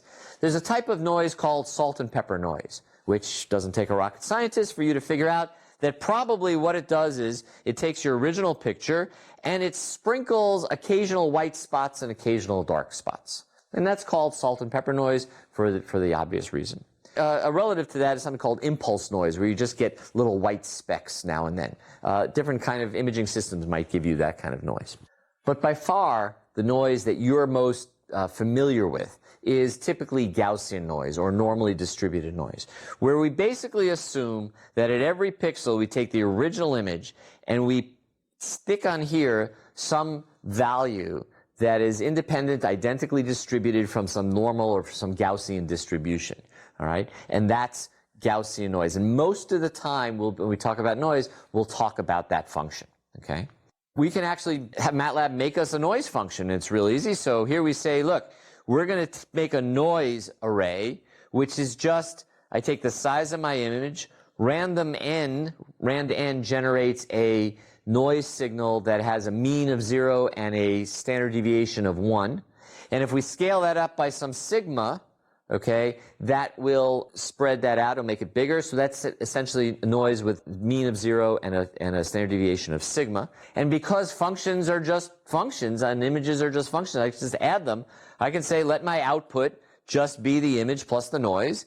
And if I were to plot that, you would see what's here, right? And on the right, you can see that there's all this noise in our peppers. And if we plot this, you can see here we get this nice clean plot. And here we have all this extra noise that's been added. And so that's our noise function. If you can add two images, you can subtract them as well. The difference between two images is simply one image minus the other. It might be hard to understand at first what's going on. Greater values in a difference image signify greater difference between the two images. Brighter areas in this result indicate where the two images differ more. Note that this is dolphin minus bicycle. Here the order matters. Bicycle minus dolphin gives us a different result. This makes sense, as what the difference operation is doing is simply subtracting pixels in corresponding locations. If two such pixel values are A and B, then A minus B is different from B minus A. But when thinking about the difference between two images, we often don't care about which one is greater and which one is less. Note that B minus A is simply A minus B negated. When thinking about the difference between two images, we often don't care about the sign of this difference, only the magnitude. That is, we're interested in the absolute difference between two images. For that, you use the octave ABS or ABS function. Let's see how different the two results are. Wait a second, these two don't look different. In fact, they're exactly the same. What's going on? Let's take a closer look at our code, especially this line. Let's say two values being subtracted are 20 from bicycle and 56 from dolphin. Theoretically, the result should be minus 36. But remember uint 8? These images can only represent numbers between 0 and 255. So what happens here? It gets truncated to 0.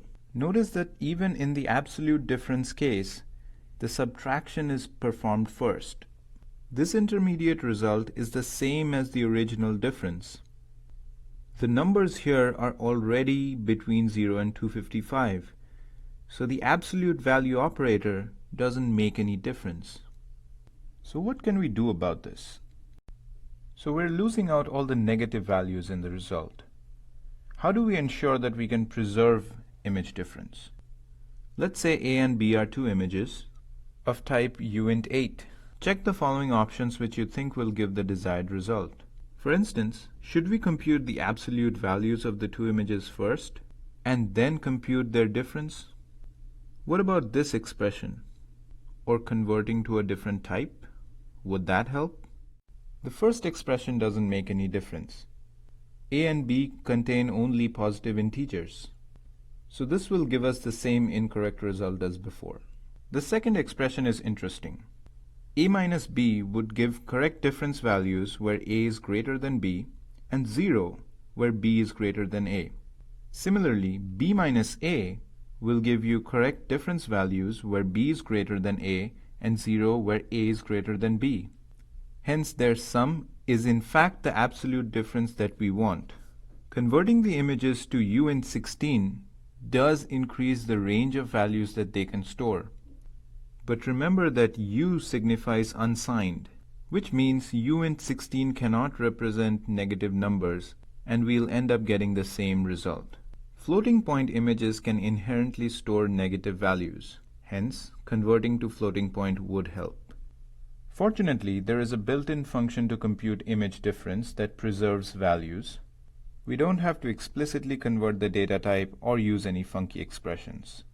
This function is contained in the image package in Octave or Image Processing Toolkit in MATLAB.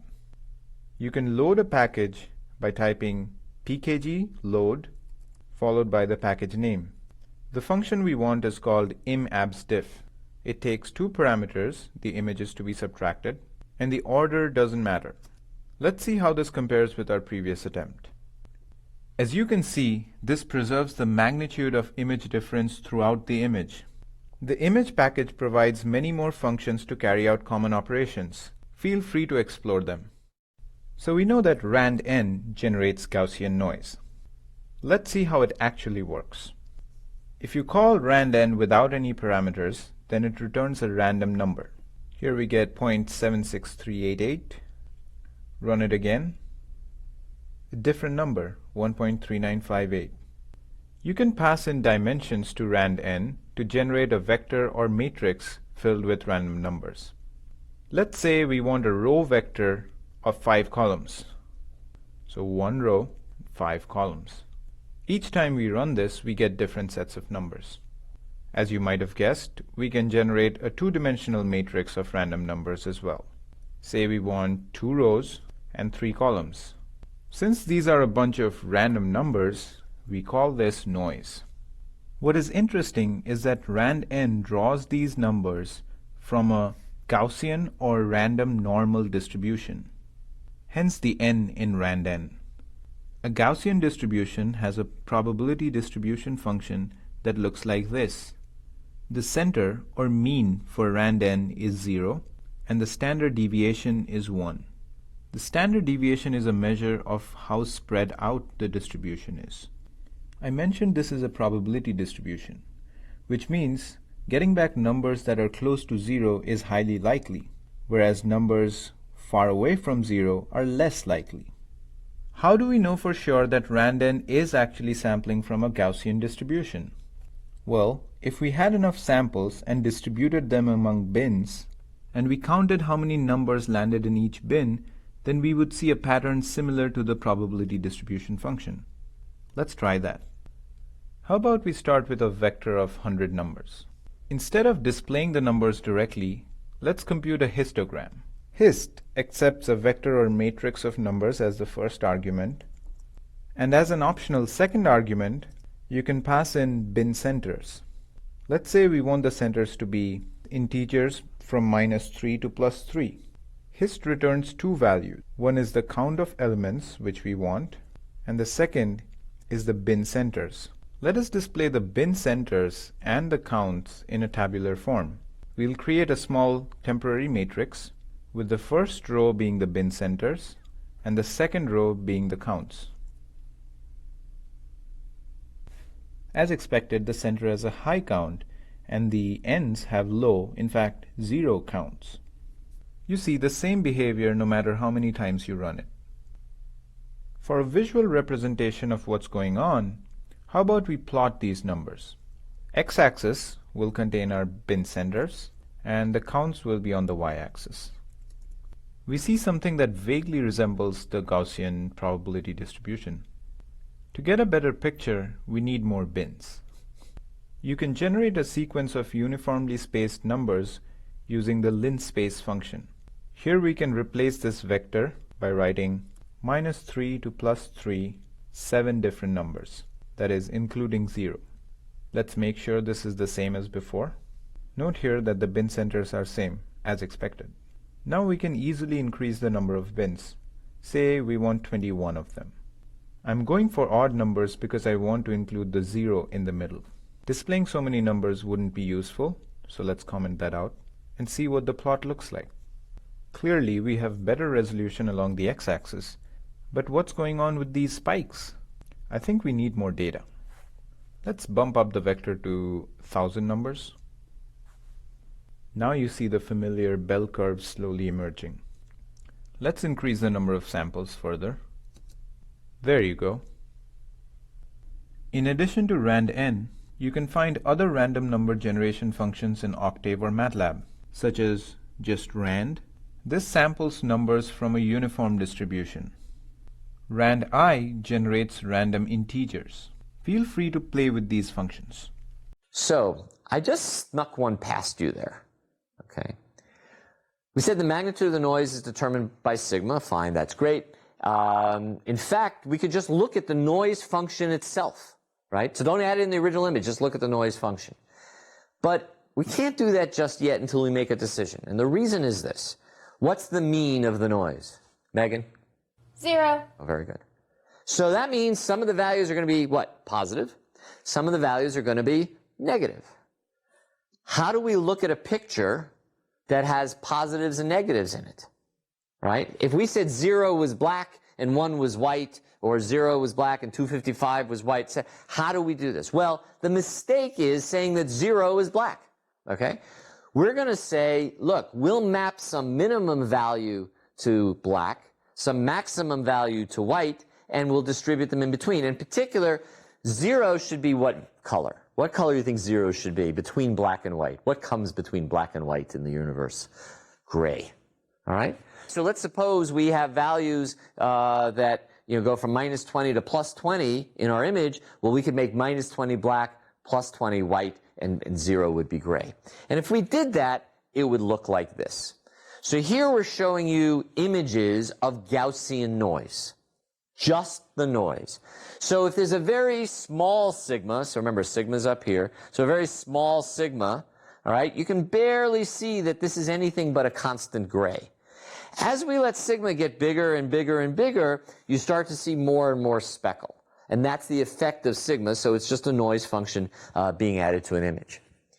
So Arpin likes these quizzes, so here we have a quiz, and if you can't do this with 3 eyes closed, I don't know. It says, look, there are 4 different sigmas here. What are those sigmas? Well, they're 2, 8, 32, and 64. Can you label them for me? 2, small, okay, right there. See, except oh, by the way, the reason we're using all these slides, my handwriting is awful. So you are going to be very happy that we have all these slides. So that's 2, let's see, I guess the 8 is over here, the 32, yeah, I guess the one on the top left is less, and 64 is there. Okay, I passed my quiz. I hope you did too. Given an image IMG, you know that its size is size of IMG, and you can generate a noise image of the same size by passing this to RNN. The values in this noise image will be normally distributed around 0 with standard deviation of 1. What happens when you multiply each of these generated values by 2? How does this affect the resulting distribution? Does it increase the counts? Does it increase the spread? Or both? Mark the right answer. The correct answer is that it only increases the spread. Note that we are only multiplying the values. The number of values, or their counts, are unchanged. Multiplying a set of normally distributed numbers by a value effectively changes the standard deviation of the distribution they were drawn from. Now, why is this important to know? Remember that RNN generates values with standard deviation 1, whereas the images we've been using are of type uint8 and range from 0 to 255. What do you think happens when you add the results of RNN directly to an image? Let's find out. Time to use a new image. If you look carefully, you'll be able to see 3 moons and a shadow. Now we generate our noise image and add it to the original. Not really very different, is it? This is because the values that RNN generated are really small compared to the image. Let's scale up the values. Now you can see the noise affecting the image. How about we increase this further? And more. Now it's really hard to see the moons, isn't it? I didn't say in the previous image what the range of our pictures would tend to be. Okay? Remember I told you an image might go from 0 to 1, and that would be from the darkest black to the brightest white? Well, if I did that and I had a sigma of 2, you would get black and white all over the place, and yet when I go back here, sigma of 2 is just a small variation. Whereas sigma of 64 was a big variation. Why? In this image, we had this notion of maybe minus 127 was black and plus 128 was white. When we talk about the amount of noise in an image in terms of the intensity, it has to be with respect to sort of what's the overall range. So another reason to use doubles in your images and to think of them as going from 0 to 1, then we can talk about a sigma of, 0.1. Well, that's a tenth of sort of going from black to white. If you want to use something arbitrary like 0 to 255, you can do that. First of all, use 0.0 to 255.0, so use a floating point number. And then you're going to have to say, okay, I guess a sigma of 0.1 in one case would be a sigma of like 25 in another case, right? Because I've stretched the whole thing out. So you have to worry about the magnitude of sigma with respect to the overall range of your image. This will catch you numerous times when you go to display an image, right? Because now you have to tell the machine, okay, I've got this image, how do you want it displayed? MATLAB has a large number of ways of displaying images. If you have the IMShow function, which I think actually comes from the image processing toolbox, you can show it this way where you tell it low and high, and it will display anything with the value low or lower as black and anything higher than high as white. Okay? You can also do IMShow and just give it this empty array, and it will scale the image for you automatically. That is, it'll find the minimum value in the image and say, okay, that's going to be black. It'll find the maximum, it'll say that'll be white, and it'll scale you. There's another function called image SC for image scale. It's a much older function. It's not in the image processing toolbox, which will also display it. Don't get caught between this question of how I display an image versus how I use an image. I just finished teaching part of this course here at Georgia Tech. I had some people computing some gradients. They computed some gradients, which involves subtractions and derivatives and all that stuff. And then one guy, he normalized his picture to go from 0 to 255 before he computed with it. You would only normalize it in order to display it, not in order to compute with it. So here's a question where we start to talk about noise. When I add noise to images as an arithmetic operation, which of the things do I have to worry about? A, the speed of the addition operation. B, the magnitude of the noise compared to the range of the image. C, whether we add the noise to the image or we add the image to the noise. That is the order of the operation. Or D, none of the above. Well, I'll tell you, most of the time when I give a quiz, the answer is either all of the above or none of the above, but not really in this case. The speed of the addition operation, back in the dark ages, you had to worry about the speed of addition. Now addition is instantaneous, okay? And by the way, last time I checked, 4 plus 2 equals 2 plus 4. Addition is commutative, so we don't have to worry about whether we add the noise to the image or the image to the noise. It's kind of weird to think about start with some noise and add an image to it. Same value.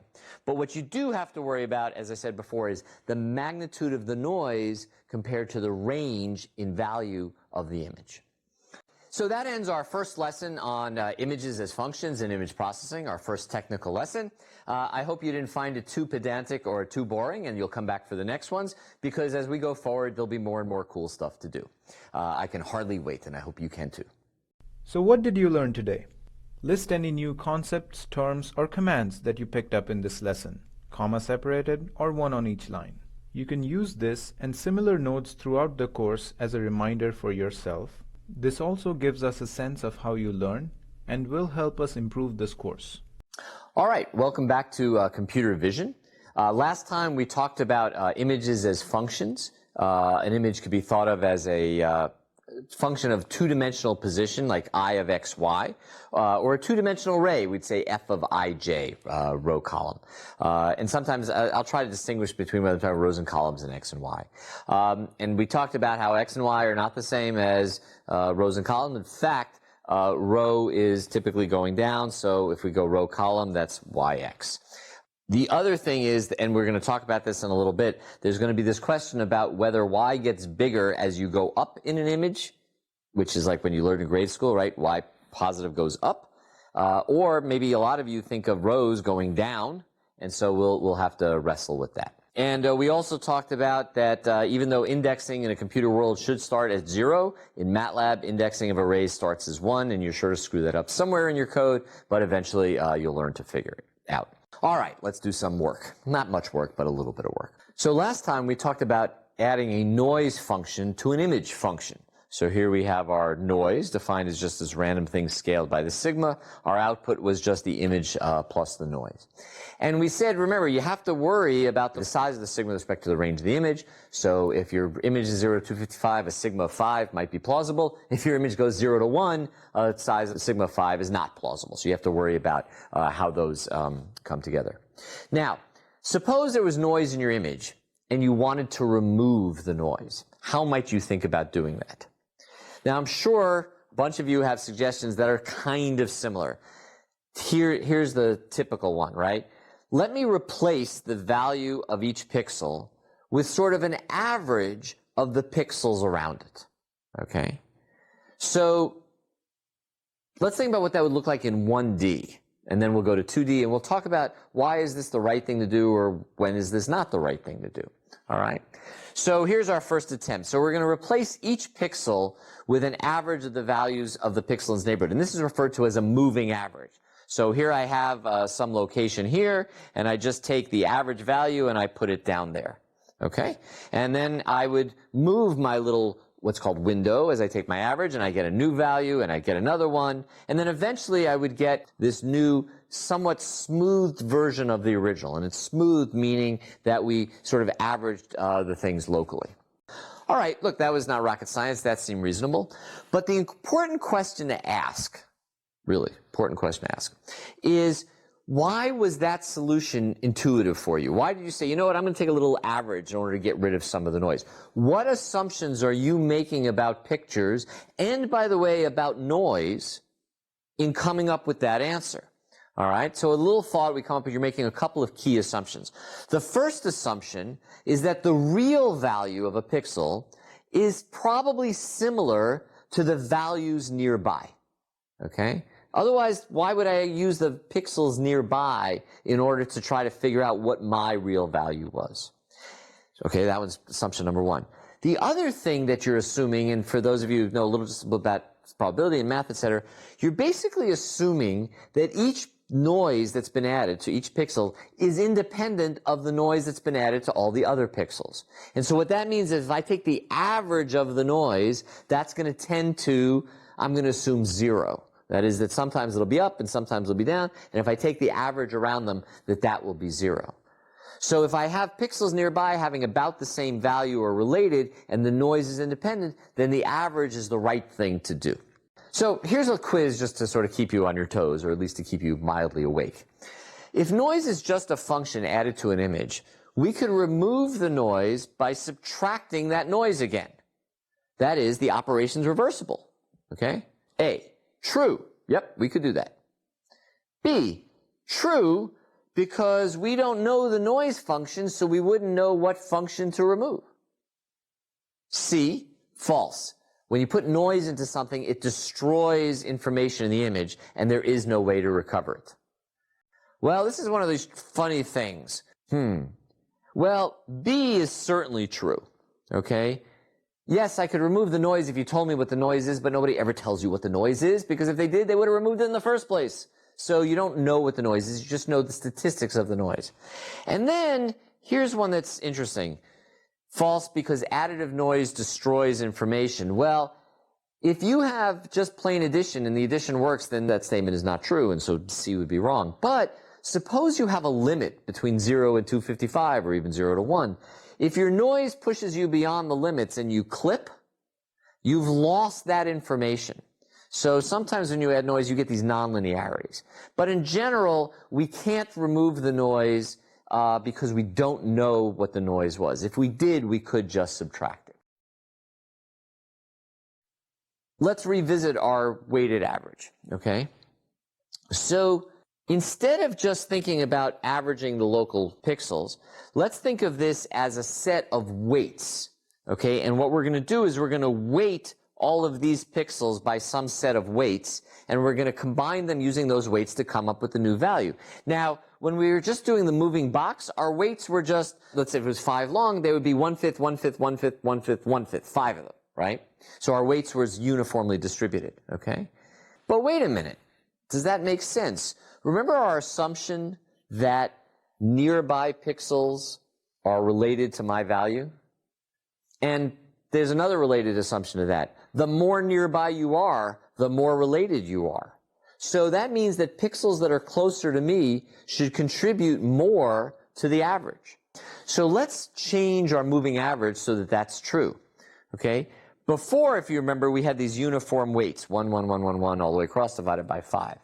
What if we wanted to use some non-uniform weights? So here's a set, 1, 4, 6, 4, 1 divided by 16. And what I'm going to do is I'm going to change those weights from being uniform to being non-uniform, and I want you to watch what happens to this bottom picture, right? So this is the uniform weight, and that's the non-uniform, center weighted, right? Uniform, non-uniform. And you'll notice that the non-uniform is a smoother rendition. In fact, take a look here, this area right there, we get a smoother range of what's going on. And the non-uniform weights corresponds to this assumption that the more nearby a pixel is, the more weight it should have. So, question. If you're going to do the moving average computation, the number of weights that you have should be what? A, odd, because it's easier to have a middle pixel. B, even. That way it can be symmetric around me. Or C, obviously either even or odd. For most of us, we tend to use odd-sized sets of weights. And what that lets me do is put my set of weights centered over the pixel that I'm changing. Right? Otherwise, what I have to do is sort of put the center between the set of weights and average them that way. And so we tend to use a odd but symmetric weight mask. All right, let's talk about comparing filter results. I took a vector of 10 random integers and plotted them as a line plot. I then filtered the vector with a uniform filter of length 5 and plotted the results. I also did the same with a non-uniform weighted filter. Can you figure out which is which? Type in the filter that you think produced the line plot in the corresponding box. Use the same notation as you would to write a vector in Octave or MATLAB, that is, including the 2 square brackets. For the original set of numbers, you can type in the word original. The blue line has the biggest extremes. It's got to be the original. The green line is smoother, but has some uncharacteristic segments. For instance, here, while the original sequence decreased significantly, the green line actually increased a little. Similarly here, the original sequence increased, but the green line dipped. This indicates that values other than the central value at each point are affecting the results too much. Looking at the first unusual spike, it seems that the peaks on both sides are contributing as much as the central value. The green line is a result of applying the uniform filter. The pink line is also smooth, but more importantly, its peaks and troughs are well aligned with the original. This seems to indicate that the central value had more weightage compared to the neighboring values. So yes, the pink line is a result of applying the center-weighted filter. One minor detail: when applying these filters, we would want to scale the weights so that they sum to 1. For the uniform filter, this would be dividing by 5. And for the non-uniform filter, we'd divide by 16. So what about images? Well, images are two-dimensional, and doing this in 2D is pretty straightforward extension of 1D with a little bit of a flip. That's going to be a joke. All right. So let's do a moving average in 2D. I hope you can see that there's a whole bunch of zeros in this picture over here. You see all those zeros? And then in the middle, in the bright area, are these 90s. So this maybe is an image that goes from 0 to 100 or whatever. But the idea is that zeros are dark and 90s are bright. And what I'm going to do is I'm going to take a moving average. So here I have my little average, right? It's a 3 by 3 average. And I'm going to take the middle pixel over here and I'm going to put that average over there. Okay? So if I put my average over all zeros and I take an average of all zeros, I get, Megan, what's the average of all zeros? 0. Every now and then I'm going to ask her some questions. She has no idea what the answer is, and she's not even sure whether she's supposed to know the answer, so that's kind of cool. Okay, it's 0. So now we move our square over 1, right? So we move it over here, and we get 0, 0, 0, 0, 0, 0, 0, 0, 90. Okay? What's the average of that going to be? Well, you can think of each of these as being 1/9. So 1/9 times 0 summed up 8 times plus 90. That average is going to be 10. Okay, so it turns 10. And then I slide it over 1 more, and now I get two 90s, so its average is going to be what? 20. And keep going, I get 30, and keep going further, 30, so I'm just moving this along, replacing the average, and finally, I get this total averaged value, right? And you can see that by putting a 3 by 3, I get this nice bright area right around here, which is where my 3 by 3 can sit over all the 90 values, and everywhere else, it sort of falls off. And you'll notice these are zeros here until we get to these 10s. Where do those 10s come from? They come from this one little bright spot there, okay? And one of the things, by the way, you may have noticed is by the boundaries, we get these kind of dark values. And we're going to talk more about boundary conditions in a minute. All right. So the math of what we just did is referred to as correlation or correlation filtering. And what we just did is we did it with uniform weights. So let's assume that our averaging window is size 2k plus 1 by 2k plus 1. So remember, it's odd, right? So if k were 3, that would be a 7 by 7. If k was 1, that'd be a 3 by 3. Right? So we have odd-sized windows. So what we do is we're going to loop over all of our pixels around some location f of ij being the row and column, and we loop over all the u's and all the v's going from minus k to plus k, summing up all of the pixels. And then, since we have a uniform weight, right, so you have a weight of 1 there, we divide the whole thing by the number of weights in the filter, right? So if I had a 3 by 3, that would be 9, so k was 1, 2, 3, yep, it'd be 1/9. But that was uniform weights. And I don't know about you, but I don't look any good in a uniform anymore, so we're going to do something totally different here. No, all we're going to do is we're going to do what are called non-uniform weights. And what that means is instead of having 1 over 2k plus 1 squared, we're going to have a different weight at each location. And so these non-uniform weights are written here as h of uv, and those are simply the weights that you're going to still sum over the whole thing, but now these different weights are going to be applied as you move around inside that mask. This operation is referred to as correlation or the cross correlation, and if written as here, we would say that G was the correlation or cross correlation of H with F. So, this H, by the way, is referred to by many things, okay? It's called a kernel, it's called the mask, it's called the coefficients. It is just the matrix of the linear weights that get used. By the way, in case any of you have taken a machine learning class and you've talked about machine learning kernels and the kernel trick, there's a very, very slight relation here, but really it's a totally different thing. We're thinking about these kernels as these masks that we do the computation. So then the question arises, what makes a good kernel? Well, obviously, a very successful major. That was a joke. So let's consider a uniform filter. Did you get that one, Megan? Yes, you got it. Good. All right, so remember the averaging filter, right? So the averaging filter was just this box filter of all 1/9, and as we moved it around, we took this image on the left and we created this image on the right. All right, so the question naturally arises, what if I have some image like this and I apply that box filter? What would I get? Well, I would get this. And that is known as really, really ugly.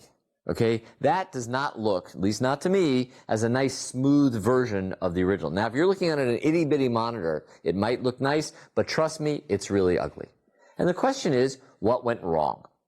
Well, really what went wrong is squares are not smooth, which is probably a statement from the 60s, but it's what I mean. Basically, filtering with something that's not smooth to try to think about blurring or filtering an image to make it smoother doesn't seem right. And in fact, we'll be able to say a lot more about what smooth means in terms of the mathematics in a few more lectures when we talk about Fourier analysis. So what was the problem?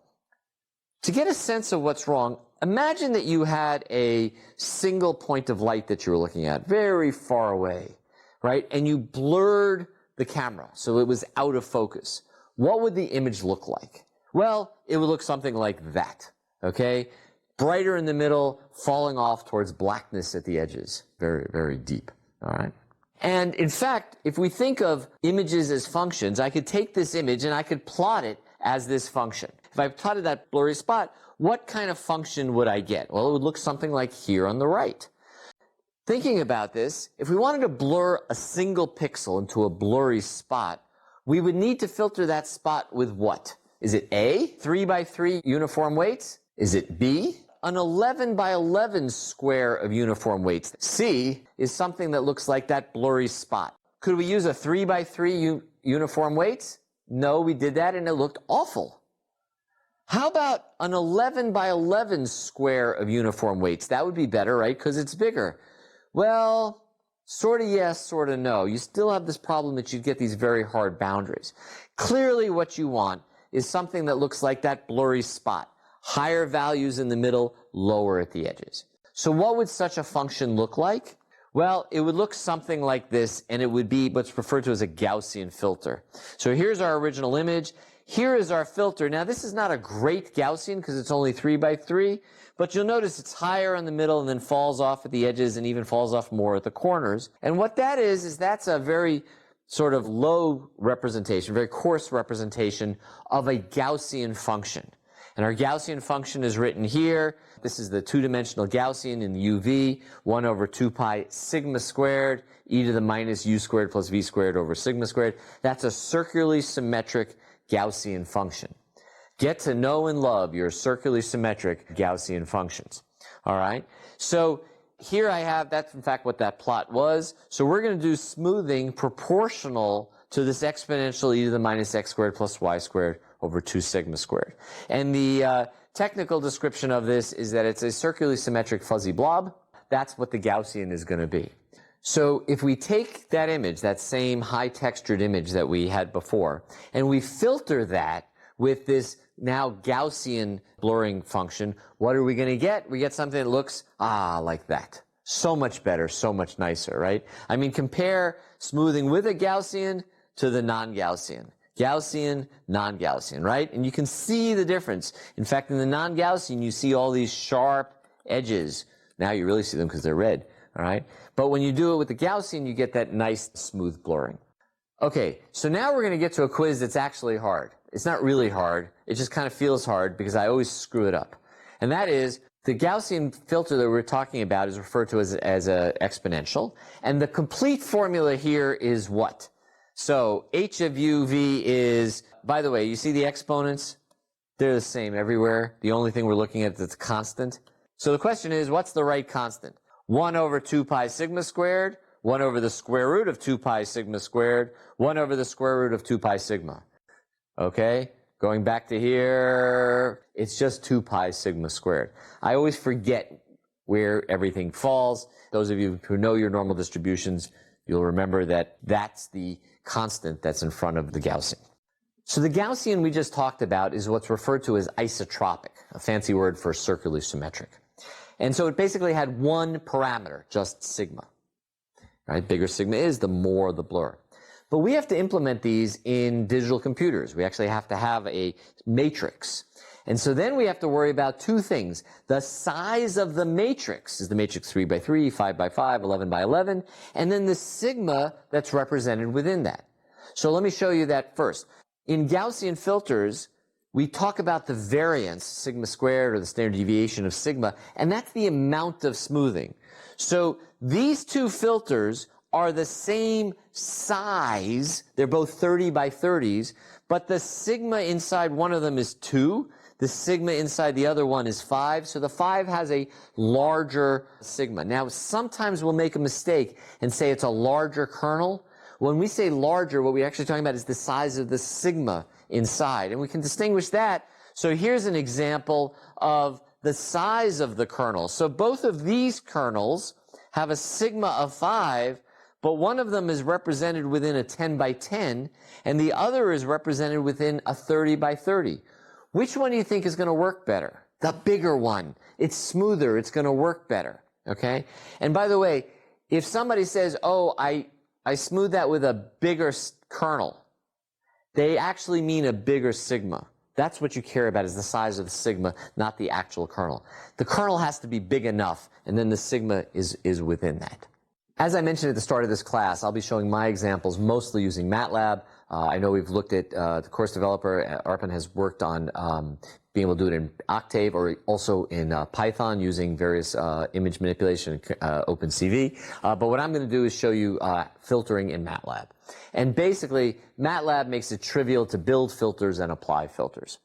So in MATLAB, what we're going to do is we're going to define two things. We're going to define the size of the kernel. Remember, that's what we talked about before. So in this case, it's going to be a 31 by 31. Again, odd, so I can put a center pixel down. I'm going to have a sigma of 5. And MATLAB has this really great little function called fspecial. And obviously it's special, or they would call it something else. In fspecial, you can give it parameters, one of which is the type of filter you'd like. You can give it the size and the sigma. You can also give it a rectangular size and multiple sigmas. It will build these filters for you. And in fact, MATLAB has this beautiful little function called surf, right, which will plot for you as a surface. And if you do it with the right color map, you would see this. You can also show it as an image. That's what this little picture is right here, all right? But even more importantly, you can take your image, and that's our image here of a panda. I can filter it by this H, which was the filter we just built, and then I can show that. What's that going to look like? It's going to be a blurry panda, okay? This code is all it takes to build your filters and apply them to images in MATLAB. It makes it very easy. Again, depending upon the size of the sigma, we get different amounts of smoothing. So here we're using 3 different sigmas of 1, 3, and 10. We build our Gaussians using the different size sigmas. We filter them and show them, and you see that we get, hardly any blurring, a little more blurring, and a little more blurring. That's all it takes to build these filters in MATLAB. So we talked about removing noise using a filter. Let's see how well that really works. Let us load a perfectly good image. Spoil it by adding some noise.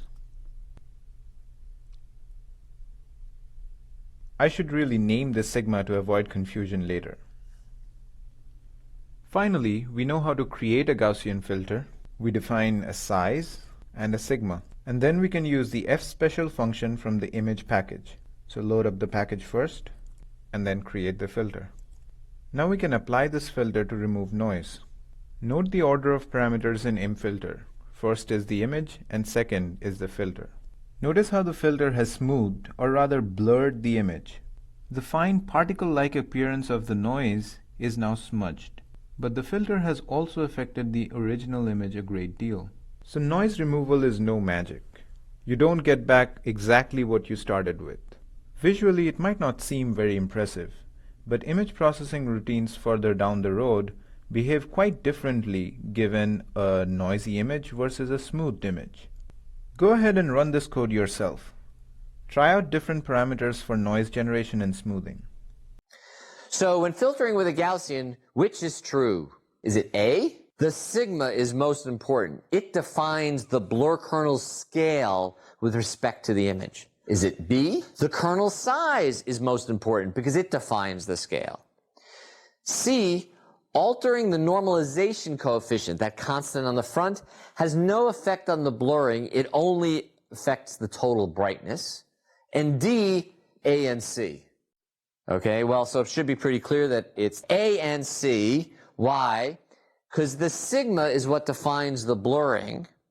And then the constant in the front, remember that 1 over 2 pi sigma squared? Okay, that just multiplies everything, so that's just going to change the brightness. So fundamentally what matters is the size of that sigma or sigma squared. Finally, a word of warning or clarification at least.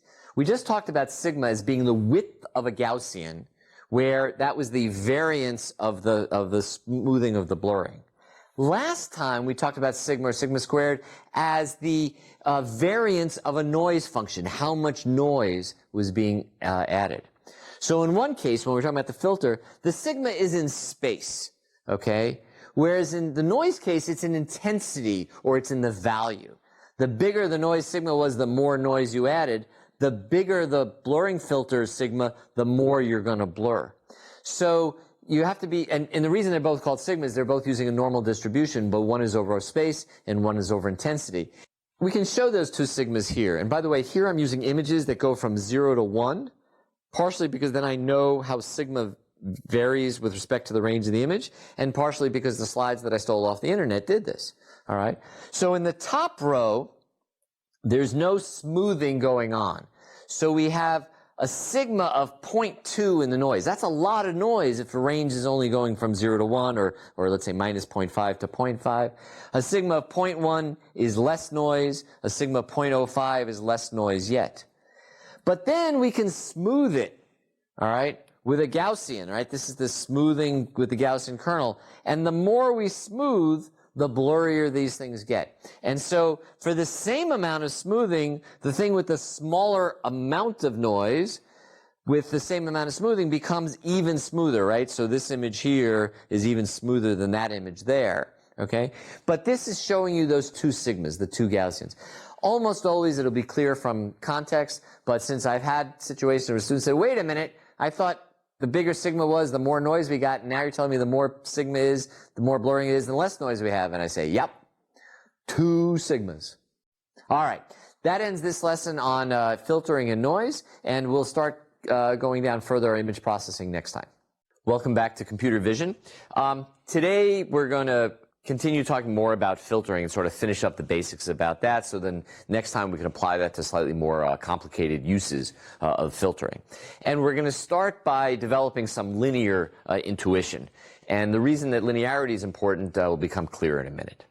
Let's do a little intuition. So an operator, we'll call it H, or a system, is called linear if two properties hold. And for what I'm going to show now, both f1 and f2 are going to be functions, and a is going to be a constant. So the first property is called additivity, which is basically just that things sum.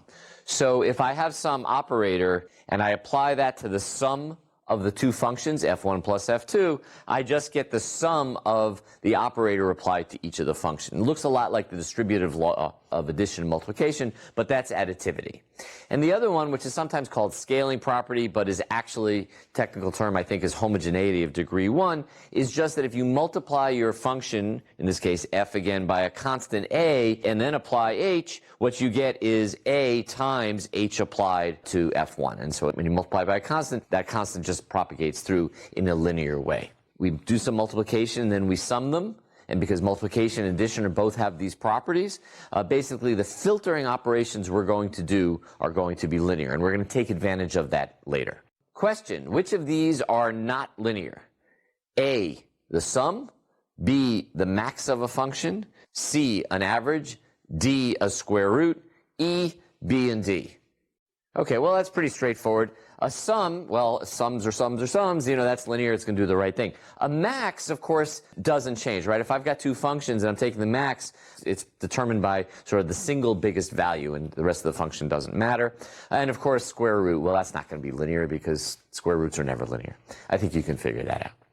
What linearity is going to allow us to do is to build up a signal or a function, remember an image, a piece at a time, and then be able to say how a linear operator affects that whole image, right? Because basically the way both linearity allows us to say is, if I can sum up a bunch of things to make an image, then if I apply a linear operator to that whole image, it's going to be the same as the sum of applying that linear operator to each of the pieces, and lets us talk about things in an effective way. So to do that, we need sort of these building blocks of a function. And the building block of functions is what's referred to as an impulse. And the impulse function in the discrete world is very easy to talk about. It's a single point with a value 1, and it looks just like an impulse. In the continuous world, an impulse is a little bit trickier, because what does it mean to be sort of at a single point, you know, and have some amount 1? And that's where you have to turn on your calculus hats just a little bit. No, I guess you put on your calculus hats, right? And an impulse is actually a small little signal whose area is 1. Okay, so as the thing gets narrower and narrower in width, it has to get taller in height in order to maintain that same area. And in the limit, what you get is an impulse. So it's got 0 width and infinite height, but its integral, its area is 1, and that's what's referred to as an impulse. We're going to mostly stay in the discrete world, so we won't have to worry too much about that. So the cool thing about an impulse is the following. Suppose I've got some sort of a system, a black box. It's a function h, right? So it's an operator h. And we don't know actually anything about it. But if I put in an impulse, okay, so I put an impulse into the system, I can see what comes out. By the way, that response is called the impulse response. Not all that clever, right? So what's really cool is if I know what the impulse response of some black box h is, maybe we call that h of x, okay, I can describe what this operator is going to do by h of x. The reason that works is the following. Since any sequence of pulses here, and we're going to do this in 2D in a minute, can be described by just adding in a shifted set and scaled set of those single impulses, if I know how this black box affects just the single impulse, I'll be able to say how it affects the entire image.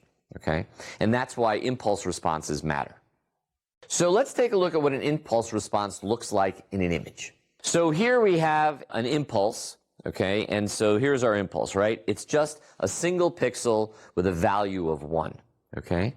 And we're going to filter it with some kernel h, okay? Remember, kernel, mask, thing that we're moving around in order to make or our filter. So we have our h. So the question is, what is the output? And again, I want to thank Kristen Grauman for having made these slides so I can change them, steal them, move them around. So first I put down my filter, and you see my filter is over here like this, right? So it doesn't hit that 1 at all, and so its value is just going to be a 0.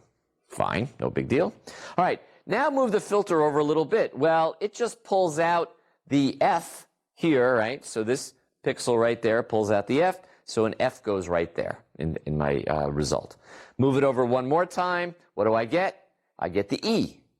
Move it over one more time again. What do I get? I get the D. So you notice that even though the filter goes D, E, F, left to right, in the image, what comes out is FED going the other way. And that's just because of how this correlation pulled it off. And it won't surprise you that not only does it flip it left and right, it also flips it up and down.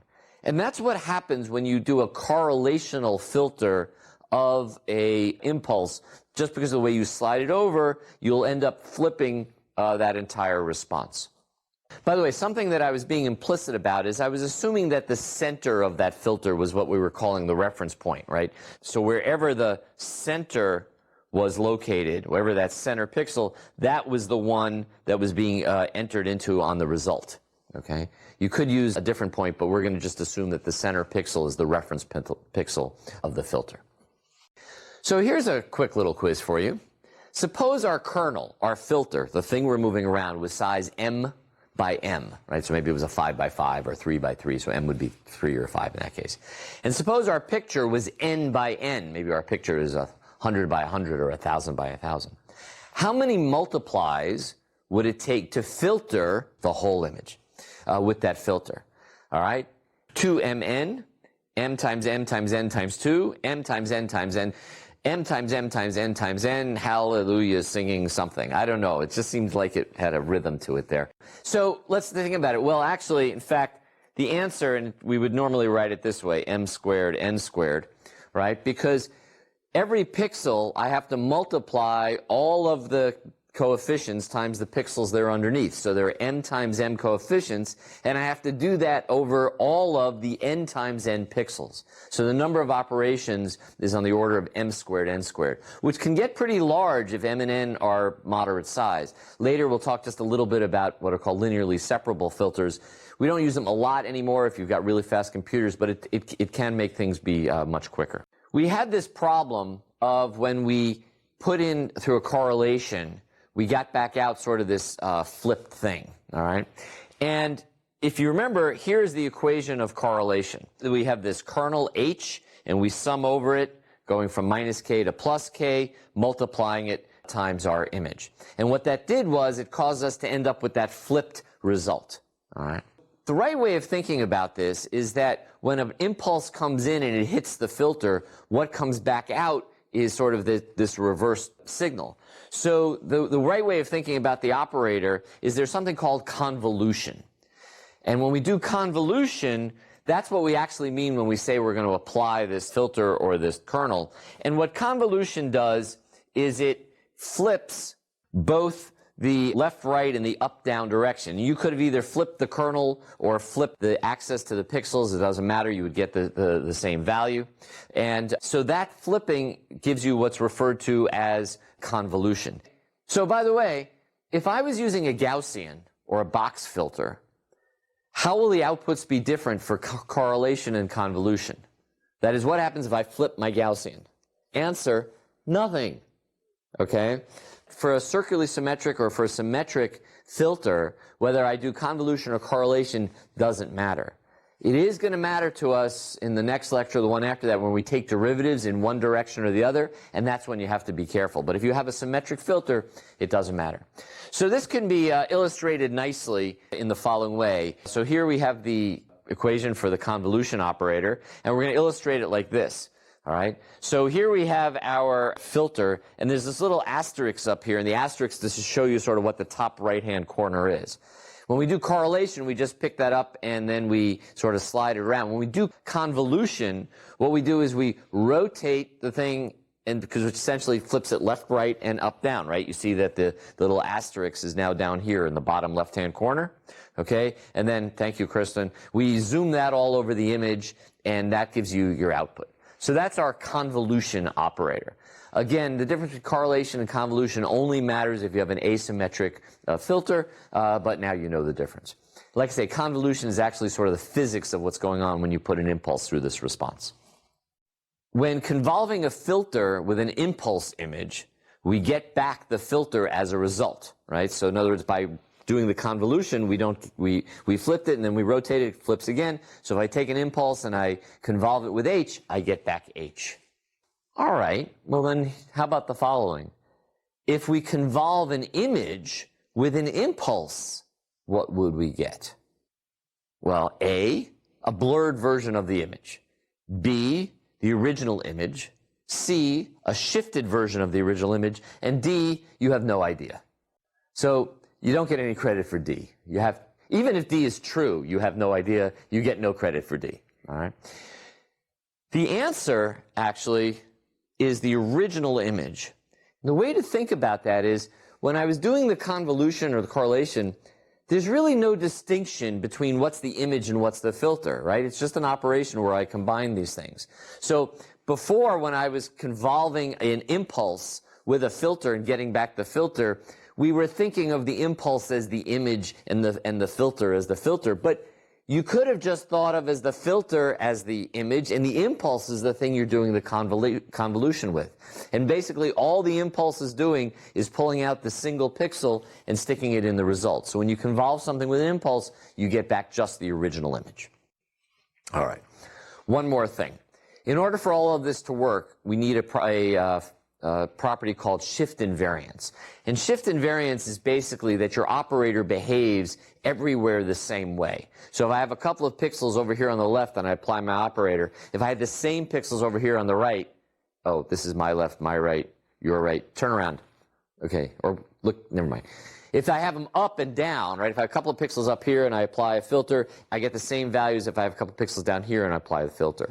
That means that I can shift things around and do the addition and get my entire image back. As we said, because convolution or correlation are built on multiplication and addition, these are linear operators, making the whole notion of filtering a linear operation. And this means that convolution has some very useful properties. For example, it's commutative. All right, so F convolved with G is the same as G convolved with F. Remember that whole idea about which is the impulse and which is the filter?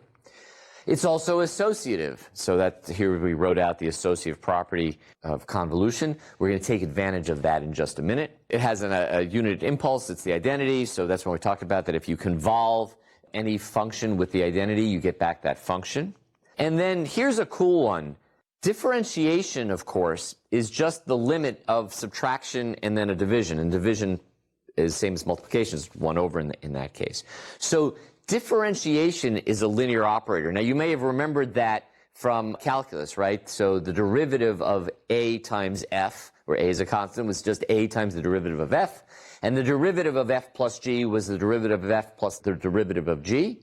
So differentiation is also a linear operator, and because of associativity, we get this cool property here, that the derivative of a convolution is the same as taking the derivative of one of the elements and then convolving it with the second. And we're going to make use of that when we do edge detection and gradient finding in a little bit. I want to talk just a quick second about computational complexity. I mentioned it before. As we said, if your image is n by n and your kernel is m by m, or we'll call it w by w for sort of width, and it's easier to say w being different than n because exactly. Okay? So the question is, how many multiplies do we need? And we said before that we need n times w, or n squared w squared. Doesn't n squared w squared sound better than n squared m squared? Because when I say n squared m squared, you have no idea what I'm saying if I say it quickly. N squared w squared works. And that can get sort of big. So there's a cute little property. Sometimes your main kernel, your filter, can be created by convolving a single row with a single column. And when that's true, you can take advantage of the associative property in terms of how we do this. And this is what's referred to as a linearly separable kernel. So let me show you an example. So here we have a single column, and here we have a single row. And just think of zeros being around it. If I convolve this column by this row, I would get out this new H, which has 1, 2, 1, 2, 4, 2, 1, 2, 1 in it. Okay? So C convolved with R equals H. See, this is why we don't use my handwriting. Let's suppose we wanted to filter something with H. All right? So that would look like this. We have a function G that we're going to create by convolving F with H. But we said that C convolved R is the same as H, so that convolves F. And because of the associative property, C convolved with R, then convolved with F, in order to get our new function, is the same as C convolved with R convolved with F.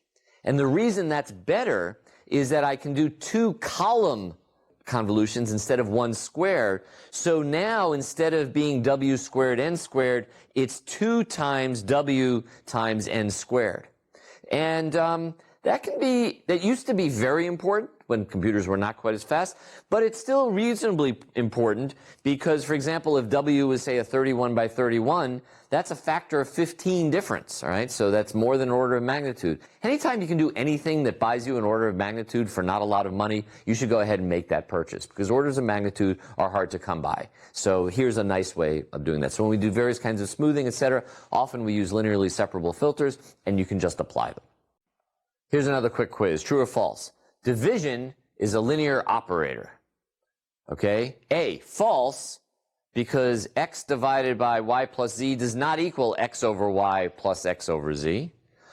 True, because x plus y divided by c is the same as x divided by z plus y divided by z. And C, I have no idea. Okay, again, C might be true, but it's false. No, C is true, but you get no credit. The answer is true in this case because it's division by a constant.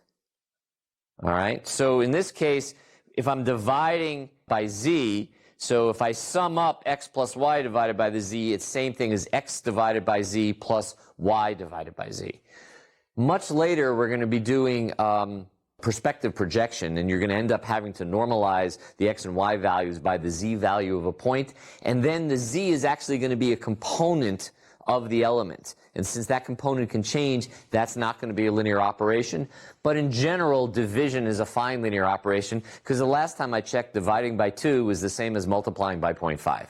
And multiplication is part of the linear operation. One thing that comes up when doing filtering is what to do about the boundaries. Because you might ask, what happens when your filter falls off the edge? What happens when your filter falls off the edge? Megan has been rehearsing this all week. Outstanding. Well, basically, it's undefined until you define it, all right? So you have to think about what size operation you want. So that can be illustrated like this, okay? And here we're going to use a little bit of old MATLAB nomenclature. They've changed it because the old MATLAB nomenclature actually makes it clearer. So here I've got a function f, and I'm filtering it with g. And you might try to think about, well, what's the size output that I want? And there's sort of 3 different possible sizes.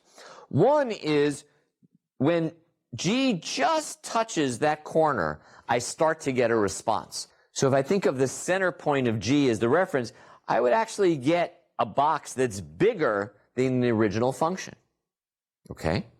The flip side is, if I want to make sure that all of g is actually touching f, then I'm going to, again, using the center point, I end up with a smaller output than the original.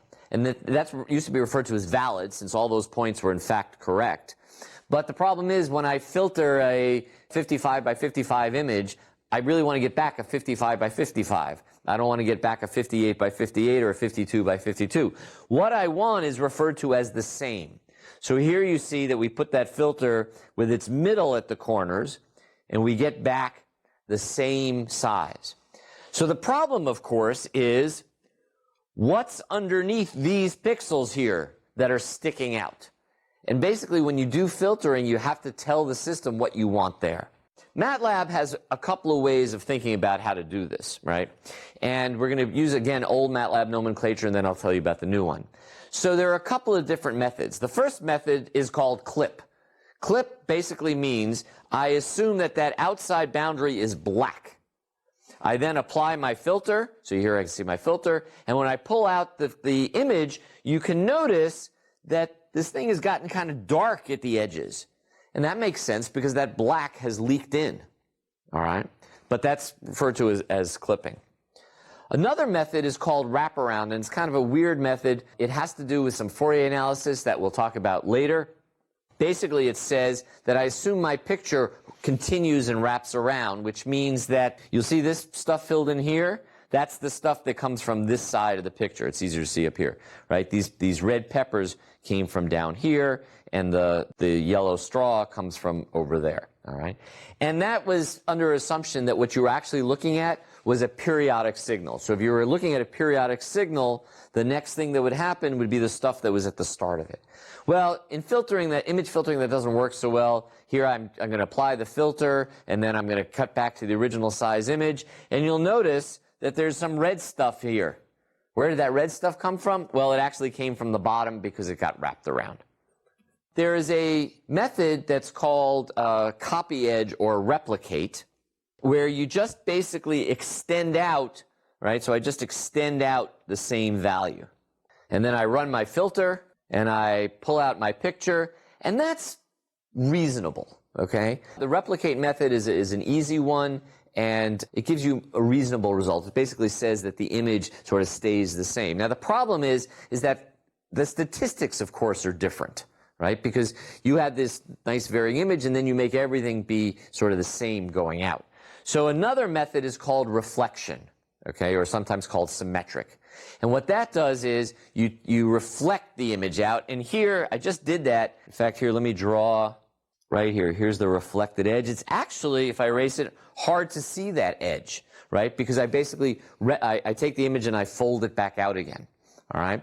So then I take that, I apply my filter, and then I pull out the image, and it actually does a pretty good job. So often you either want to do what's called replicate or copy the edge or reflect across the image. In new MATLAB, these are expressed using this function called IMFilter, which comes from the image processing toolbox, and you can do, you put in a value, it just puts that value in. So if you put in 0, it's like clipping.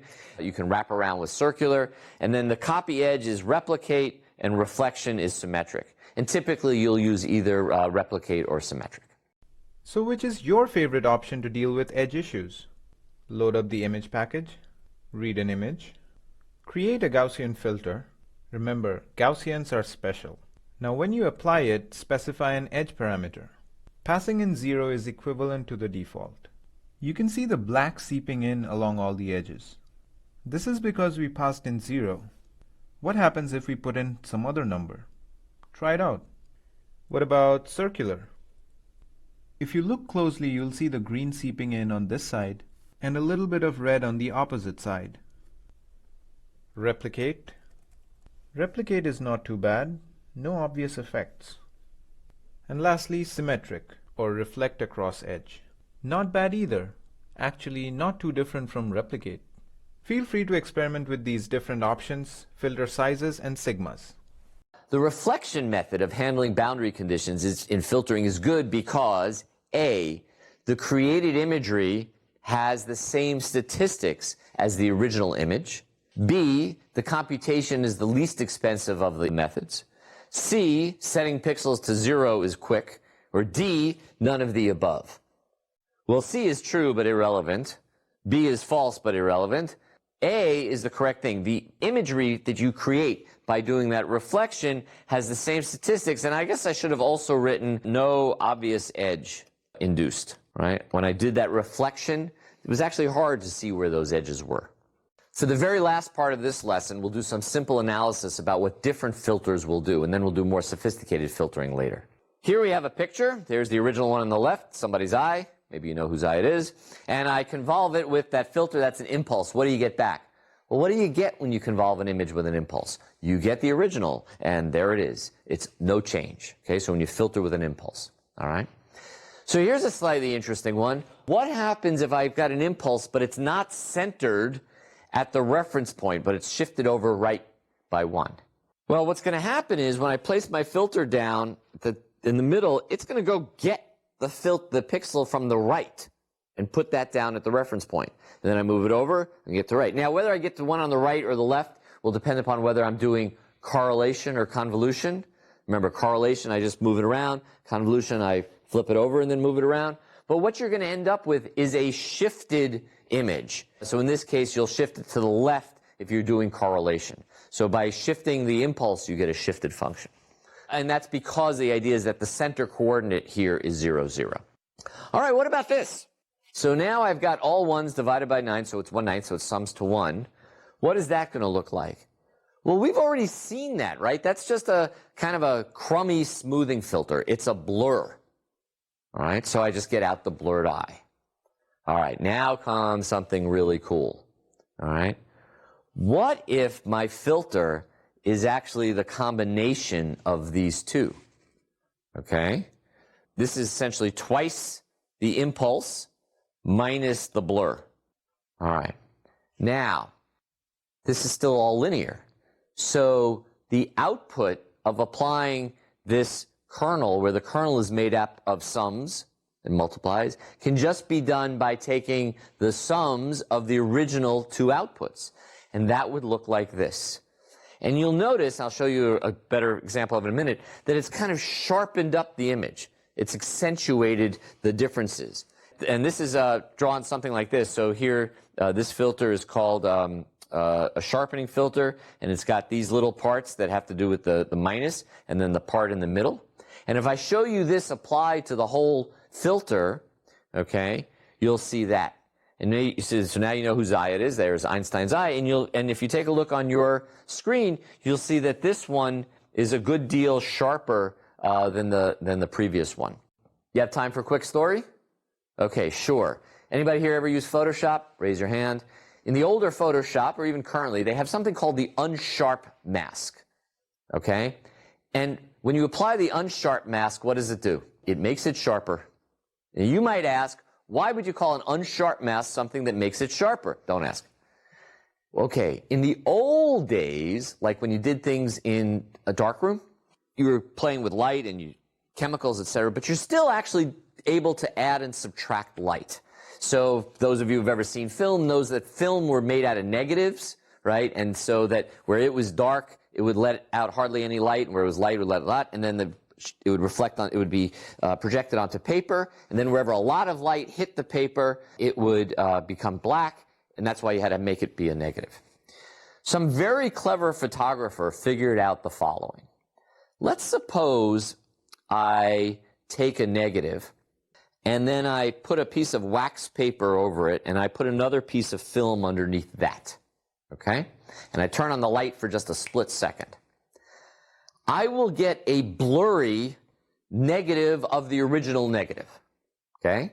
Right, because it becomes a negative, it's a piece of film, so I put the good negative, the sharp negative, piece of wax paper, and then another negative. And there are other ways of making it. But the idea is that I would get a blurry negative of the negative. Okay, so if the negative were all white, this negative would now become all black. All right? It was the negative value. Then what you could do is you develop that film, etc. You could put that blurry negative of the negative in with the original film and expose it at one shot. And the math that was being done was exactly this math. We had our original, and because it's a negative of it, we're subtracting off a slightly blurry version of the picture, and that would give you a sharper picture. So that's how you did image processing with chemicals and film, to make a sharper picture.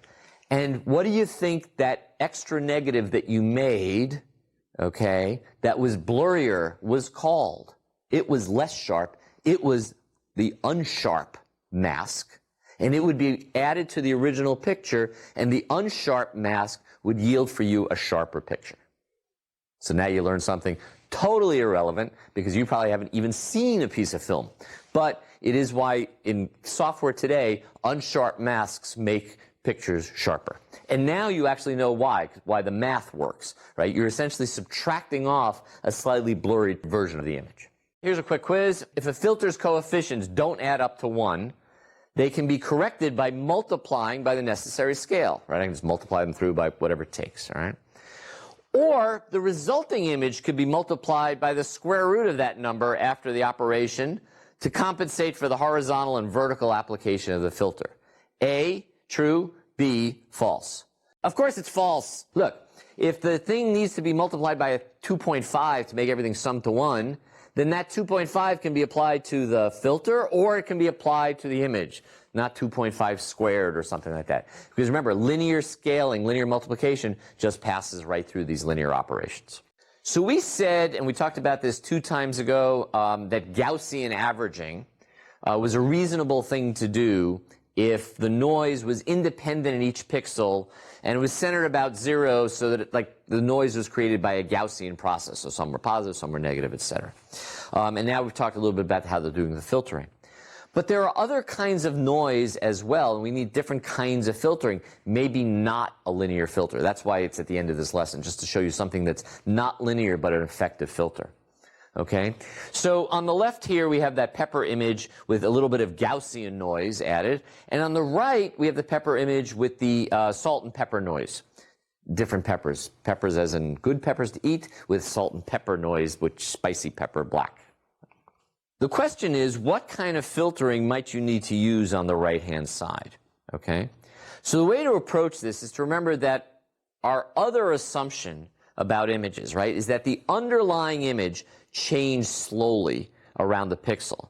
So the idea is if there's some sort of arbitrary value that was put in some location, as what happens in salt and pepper noise, how could we go about finding the value that we should replace that value with to make a better picture? Now remember, when we were doing this filtering, this blurring, we were essentially replacing the pixel values by the local average, and it was either a box average or a Gaussian average.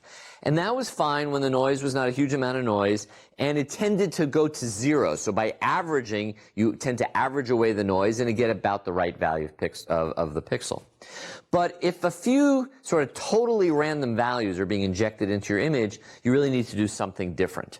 And as some of you know, is when I have sort of these very spurious values, an interesting way of coming up with sort of the appropriate middle value is not an average, but a median. Here we're going to show you median filter and image processing. At the top here, we have a chunk of our image, and notice that in the middle is a pixel that probably was not right. Probably was a piece of salt, all right, because there are all these other lower numbers and poof, a 90. So the question is, what should we replace that with? If we just do the regular filtering, we would take the local average of everything, including the 90, and stick that there. A better idea is to do a median filtering. So we sort all those pixels. Whoops, I left out the 10, there we go. And we pull out the middle value, the 27, and we replace that here. So now you see the 90 is totally gone. The 27 happens to be replicated. We don't care. But the idea is that we replace that pixel with its median value. So before we go on, we can ask some questions about that. First of all, what's kind of nice is every value we put in the picture was present locally. Especially if it's odd. If it's even, then it's the average of the two. But if it's an odd number of pixels, the median is one of those pixels whose value is somewhere around me. So I'm not introducing any sort of really weird values. So that's good for when I have these weird spikes like this salt and pepper. But here's a question for you. Is it a linear operation? What do you think, Megan? No? Good get, right. No. Look. Median is not a linear thing, right? I add in a couple different things, I sum them up, and the median can move however the median's going to move. It's not going to behave nicely. So what does this look like in a real picture? So here we have our pepper image. So here is the salt and pepper version of it. again, different peppers. And here it is with the median applied. If you zoom in on that, you'll see that that's a really well cleaned up image. And you can see this was a scan line, the plot of a single row across the image. And you can see all the salt and pepper noise. And when I replace that with the median, I get a much nicer signal over here. And that's why median filtering works so much better for salt and pepper noise. So I'm showing you this because the median is really an example of a nonlinear thing. It's also sometimes referred to as edge preserving. And the reason for that is shown on this simple drawing here. Suppose I've got a signal that's supposed to be like this, but there was a single spike added to that. If I take the median, I get this nice effect. This thing comes here, this, etc. If I would take the mean or the average or a blur, I would tend to blur across that nice sharp edge. And that's why median filtering is referred to as edge preserving. And so this is a class of nonlinear filters that are useful, but they're a little bit less well behaved in terms of the mathematics. Let's apply a median filter. As usual, load an image. Let's add some salt and pepper noise. Octave and MATLAB have some great utility functions, like imNoise. You pass in an image, and then the type of noise you want, and a parameter. Here's some salt and pepper on the moon. This time we won't use imFilter. Remember that median filtering is a non-linear technique. We use the function medfil2, which stands for median filtering in 2 dimensions. As you can see, median filtering is really effective in removing salt and pepper noise. A little bit of blurring has occurred, but not too much. Try it for yourself. So this is the end of the lesson. Mostly what we've just talked about is so that you understand more about correlation and convolution. Remember, correlation would take the filter straight. Convolution is it's the 180-degree rotation, so it's both left, right, and up and down. Most of the time, if we're using when we're using symmetric filters, it doesn't matter. But if we're taking derivatives, right, so the derivative in the x direction is actually a positive direction versus a negative direction, that's when you do have to worry a little bit about correlation versus convolution. And most importantly, filtering is going to be an important tool sort of in your toolbox for how to deal with images and get out the elements that you need. And we'll do more of that over the next time, and then again much later when we're trying to compute features over images. Welcome to Computer Vision. The last couple lessons we introduced the notion of filtering. We started from a notion of how to do like noise removal as a way of applying a linear operator, talking about mostly time being linear, and it was being able to do a local averaging. We also talked about the difference in correlation and convolution, which is sort of just keeping a little bit of bookkeeping in terms of keeping track of the appropriate orientation of the filters. Now we're going to shift a little bit and talk about the notion of filters as some way of getting at an intermediate representation of an image. And what I mean by that is you can imagine you take some image and you convert the pixels into some, maybe an array again, still an image as a function, but the idea is that that function now is no longer just about the intensities, but it's about some property of the pixels locally in the image. And then we'll get to something that might be a very useful property in terms of representing our image. Before we do this, I need to put in one little caveat. Remember before we talked about things being linear, so if I was correlating a filter with an image, if I just multiplied that correlation filter by some constant, okay, then the whole value would get bigger. So if I were comparing the output of an image correlated with filter 1 versus an image correlated with filter 2, and I want to be talking about sort of how much filter 1 responds to the image versus filter 2, it's important that in some sense the scale, the multiplicative scale of those filters be the same. Otherwise the correlation will just be scaled by their difference. So, by the way, from what I'm about to tell you, it's okay to gloss over the details. For those of you who are doing the problem sets, you're going to learn a lot more about this method that's referred to as normalized correlation. Here, I'll just introduce it. Here's what we're going to do, we're going to assume when we do our correlation. First, we're going to normalize our filters by making them that, say, the standard deviation of all of the pixels is equal to 1, let's say. That would be one way of doing it. Because as I scale that filter up and down, its standard deviation grows and shrinks. So I'm going to make the standard deviation be exactly 1. That's a problem if you've got a constant. Don't worry about that problem. We're going to try to make it so that its standard deviation is 1. Then the other thing that we're going to do is, suppose I've got two images that are actually the same, except one has just been multiplied by some constant. Well, then if I correlate even my normalized kernel, the one that's been multiplied by the constant, the total value is going to get multiplied also. So when we do what's called normalized correlation, we do two things. We normalize the filter, like we said, and then when we stick the filter down over a little patch of pixels, we scale that patch so its standard deviation is also 1, and then we compute the correlation. And as we move the filter around, we change that image scale because the pixels are different. And that's what's referred to as normalized correlation. So the rest of what I'm going to show you, we're going to be doing normalized correlation. All right, back to our regularly scheduled program. All right, we're going to introduce this using one-dimensional signal, and then we'll go to 2D. All right, so here we have a signal, and it's a 1D signal. And here's a filter. And that filter, if you take a look, actually, this filter here looks a lot like, oh yeah, you know, something like that. And that's because I made this and I actually pulled out that chunk, okay? But the system doesn't know that yet. And what we're going to do is we're going to do the normalized correlation of this filter with that signal. When you do that, you get a result that looks like this. And you'll notice its maximum is at this peak here in red, right? Right here, okay? And that's the location of where this filter came from out of that signal, okay? So the highest value is exactly when these things match. There are a couple of reasons to explain that. Here's the one that I like best.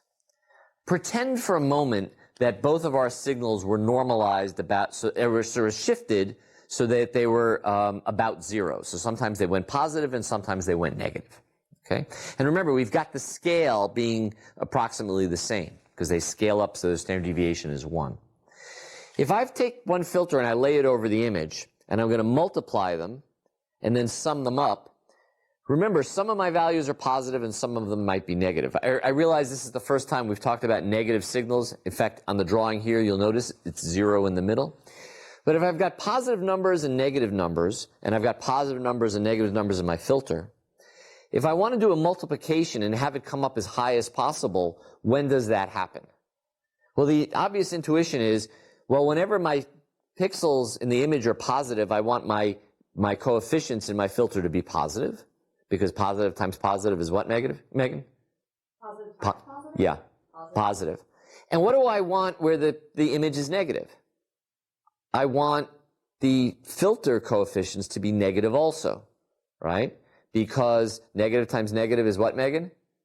Positive. Positive, very good. You know, she went to film school, but she's doing great. Anyway, and so if you think of sort of a filter as having, because we've scaled it, you know, it can't go arbitrarily high and arbitrarily low. If you get that signal to be lined up exactly, so wherever it's positive, the other one's positive, and where one is negative, the other is negative, you get the maximum value. There are a lot more sophisticated ways of showing this involving differences in distributions and things like that. They all basically will show you that the maximum value you can get, the product of these, is when they're exactly the same. We can do the same thing in 2 dimensions also. So here is a different pepper image, right? And this is a little chunk of the pepper image, happens to have some garlic in it too, all right, taken right sort of from here. I could do normalized correlation of this small patch on the whole image, and I can plot that, and when you do, you get this answer, all right? And you see this little spike here? That's what happens when the filter lands right on the spot in the image that it was taken from. You get this, again, the positives line up with the positives, the negatives line up with the negatives. Okay, let's write some code. We'll use one-dimensional data to begin with. Given a discrete signal S as a vector and a template T, our job is to find where that template occurs in the signal. This is just like finding a substring in a longer string. Here we are playing with numerical values, which has some implications. Note that here we want to find the starting index where the template occurs. Let's print out the signal and template to see what we mean. Here we've used colon to generate the sequence of column numbers.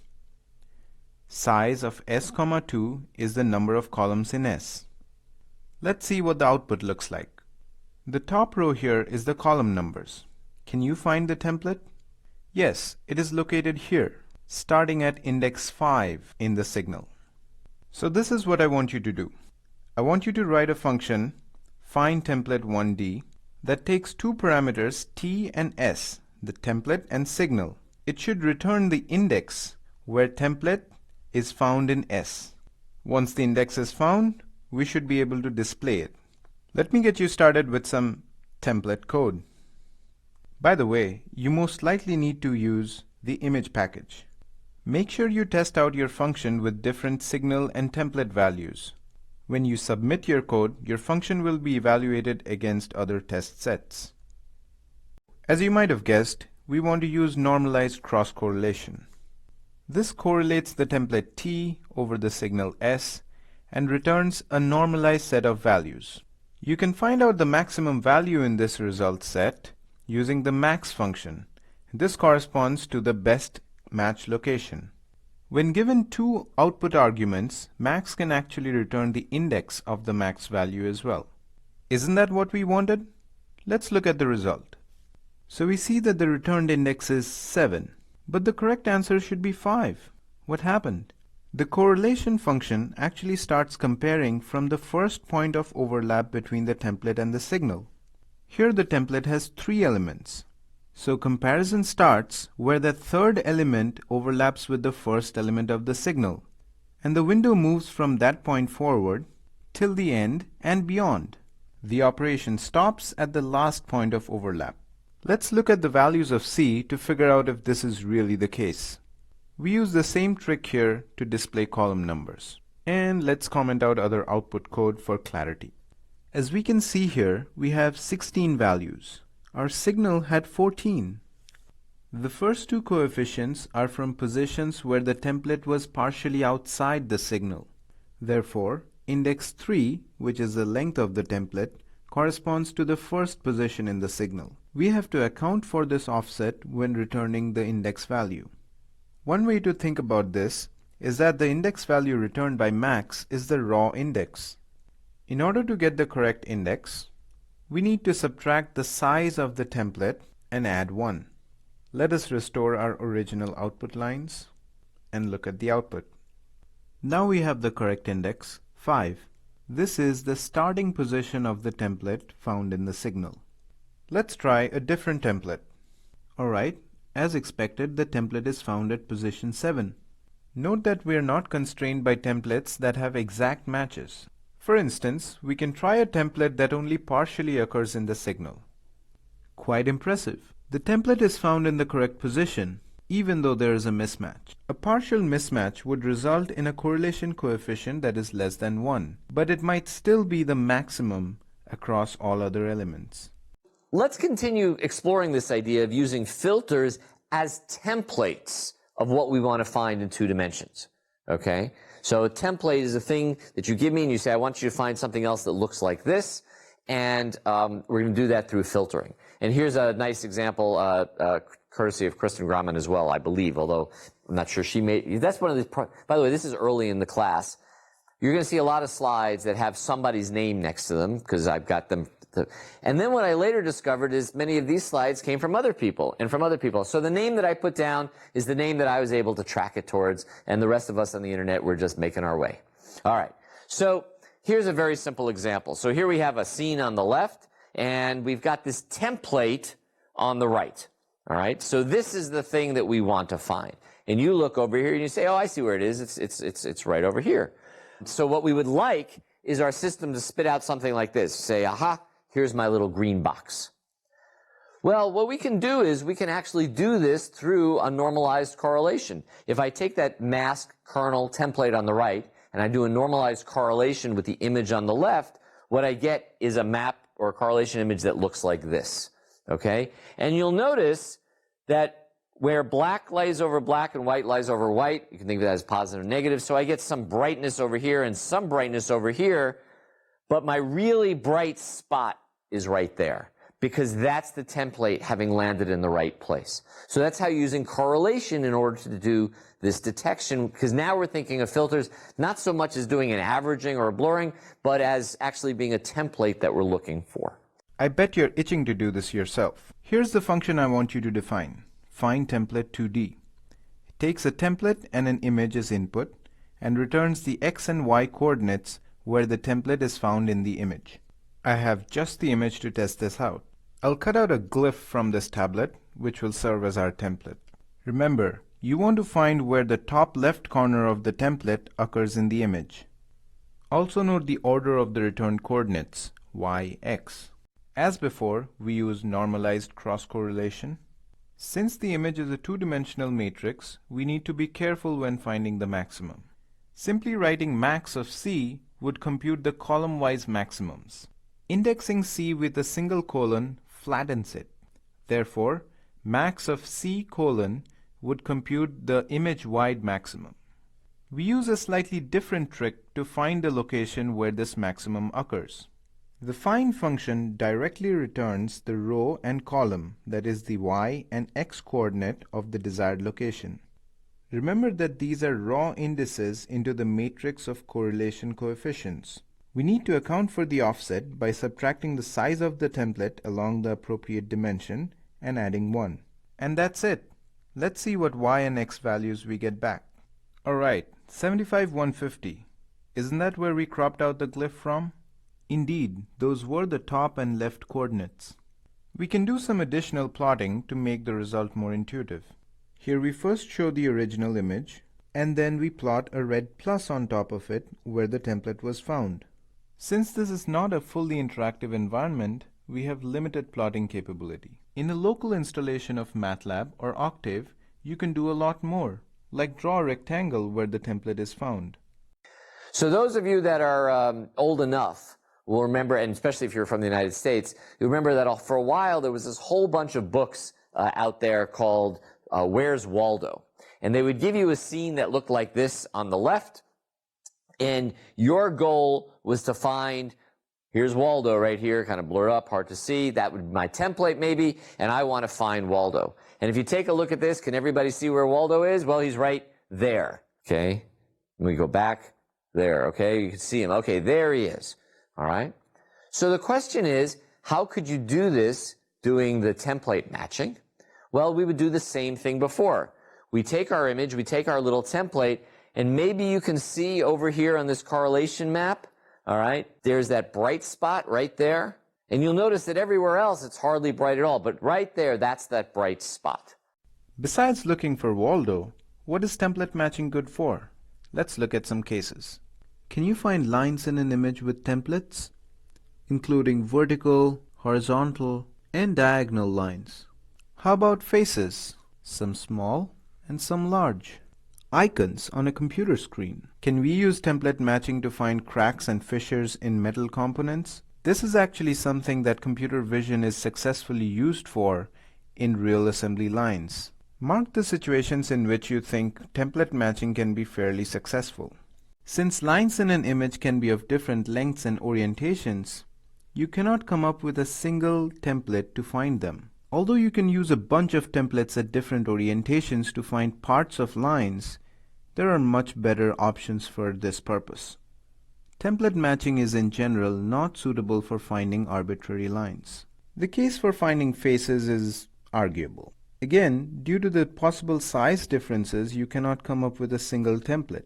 Moreover, faces can be front-facing or side-facing or rotated at any arbitrary angle.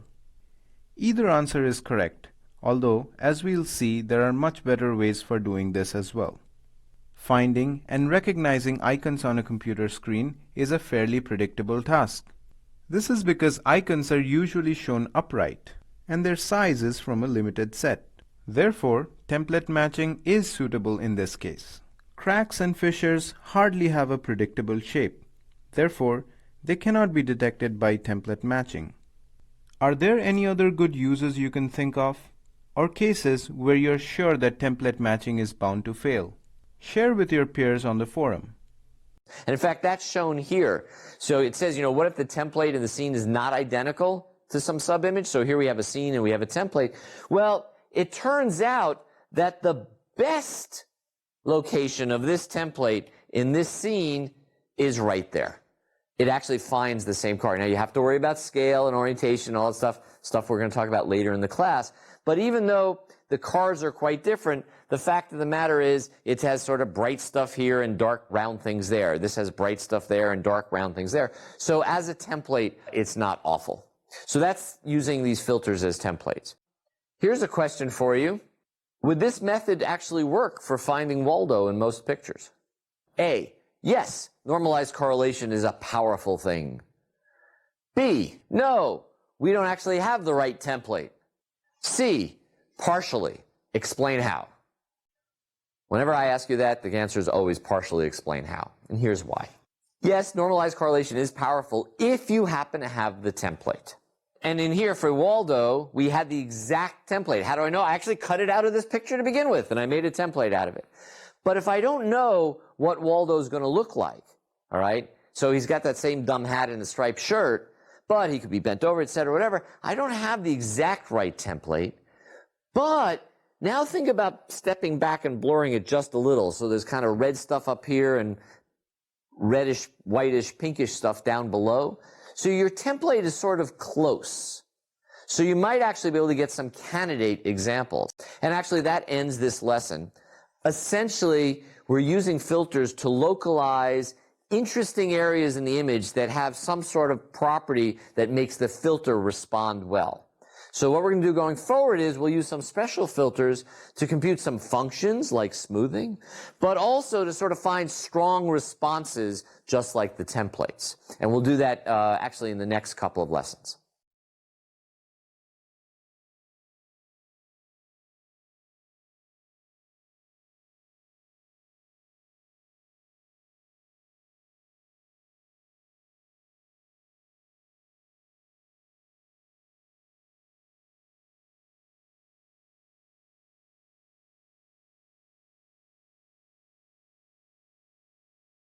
Welcome back to Computer Vision.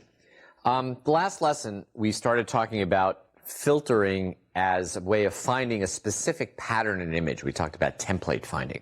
And the idea was that given some pattern, correlation or convolution would be some way of finding that pattern in the image. And we assumed that the goal thing that we were looking for was given to us. And then there was also this idea that, well, maybe we could just take the locations where this pattern was found, and that became sort of a description of what we were looking for. You can even think of that as describing the image, although we didn't talk too much about that. But again, that's the idea that you know what the important thing is that you're looking at. But what about generic images, ones that you don't know in advance what's going to be in the picture? What are some good, the word we sometimes use, features, what are some good things to try to find in the picture that might capture a lot of the information there and sort of give you the essence of what you need to work on?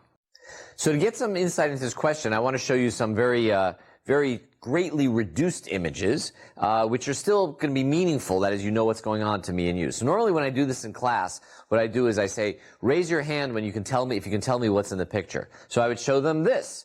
And everybody would raise their hand and they would say it's some goofy looking lion. All right? And I would show them a picture like this. Okay, there's an elephant. There's a really cool old car. There is something I'm never going to own, a private jet.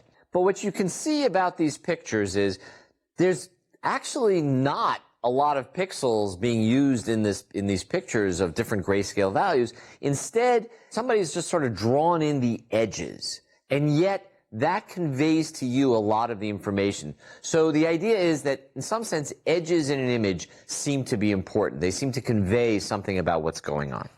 Let's talk about edges in just a generic image and how it is that edges come to be within a picture. So what you can see here is, this is some ancient picture somebody drew out, that there are edges that happen for a variety of reasons, right? So here's one right there. Okay, and that's at a depth discontinuity. First we're looking at the bottle, then we're looking at the background. Here's a shadow edge. Of course, shadows aren't really that harsh, but go with me for there. There's the idea that there's a discontinuity in the illumination. Up here, from this top to there, there's a discontinuity in the surface normal. That is, the shape is one way, and then the shape changes, and it's pointing in a different direction. And then finally, edges here can do to be to essentially color discontinuity. So we go from white to black, on the same surface, same illumination, same shape and everything, but the reflectance is actually different.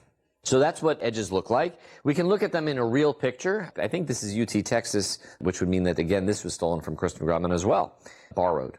All right? So in a real image, we have depth discontinuity, so the side of the building. We have shadows, so there you can see the shadow being cast by the sun on the front. What's interesting is we have texture. So if you were to blow up this area, and maybe we'll take a look at some texture later, just from the texture, or you can think of it as paint, things that are on the surface, you get different edges that show up. And then finally, the top ridge of that little cement thing, the edge around the ridge on top, that's like the top of the bottle cap. Same stuff, same color, but I get a discontinuity in surface orientation. So our goal for today, and next time also, is to find the edges in an image. Or to put this another way, we want to convert an image, which is a function of x, y, into a reduced set of pixels or curves, etc., that are the important elements of the picture somehow. And the idea is so, that it encodes the changes that matter to you. So here's a simple question. Edges seem to occur at change boundaries that are related to the shape or the illumination. Which is not such a boundary?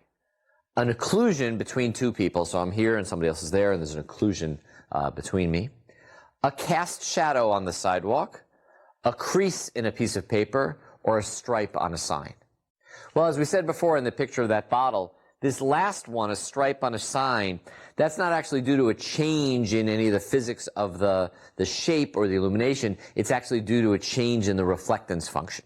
Okay, and we'll talk about that later when we talk about reflectance functions. But the idea is that it's not part of the nature of the geometry of the shape of the object or of the scene, but of having to do with the reflected texture or reflected color. So the question becomes, what do we do? How do we compute to figure out that a pixel in an image, the pixel at some location xy, is actually an edge pixel? That is, that it lands on an edge or is part of an edge somehow. To think about this, we have to return to our idea of an image's function. So you remember, here's our comedian, and this was two different representations of the same function. One just happens to be shown to you as a picture, so you're used to seeing that, although it's pretty scary. And the other is shown as this height map, where the height was proportional to the intensity. And the thing that's clear is that these edges, right, so this edge by the side of her face there, is really a steep cliff by the side in that function, okay? And what we're going to look for fundamentally for edges are going to be these steep changes somewhere in that image function.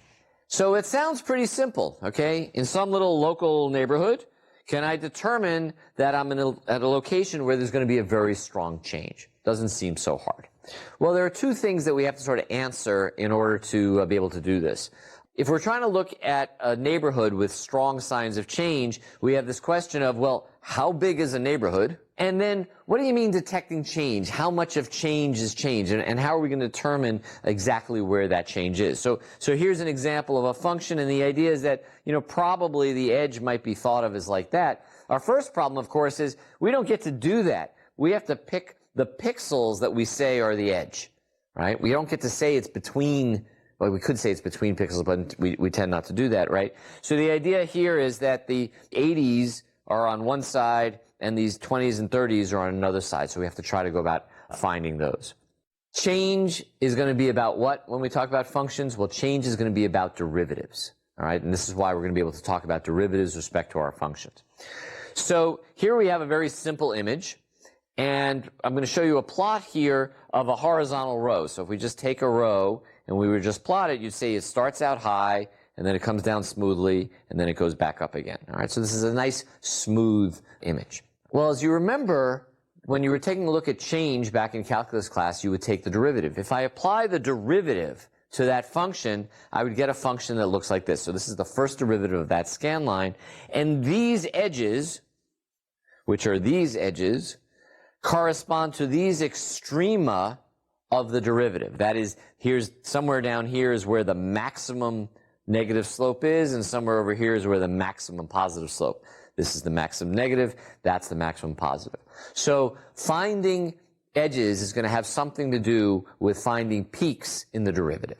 So how are we going to find these extrema in the derivatives?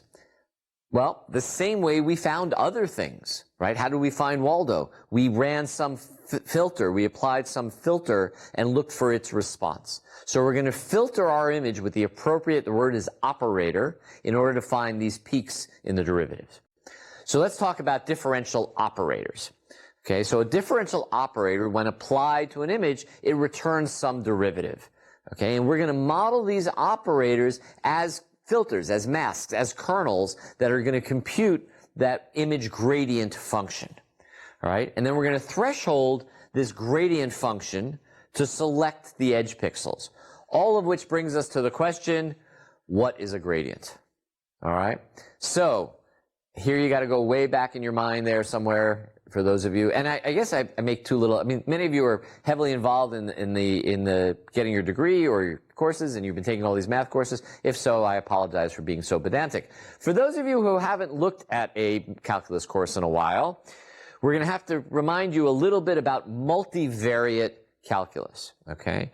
And multivariate is when you had a function that was a function of more than one variable. So, for example, an image is a function f or I of two variables, x and y.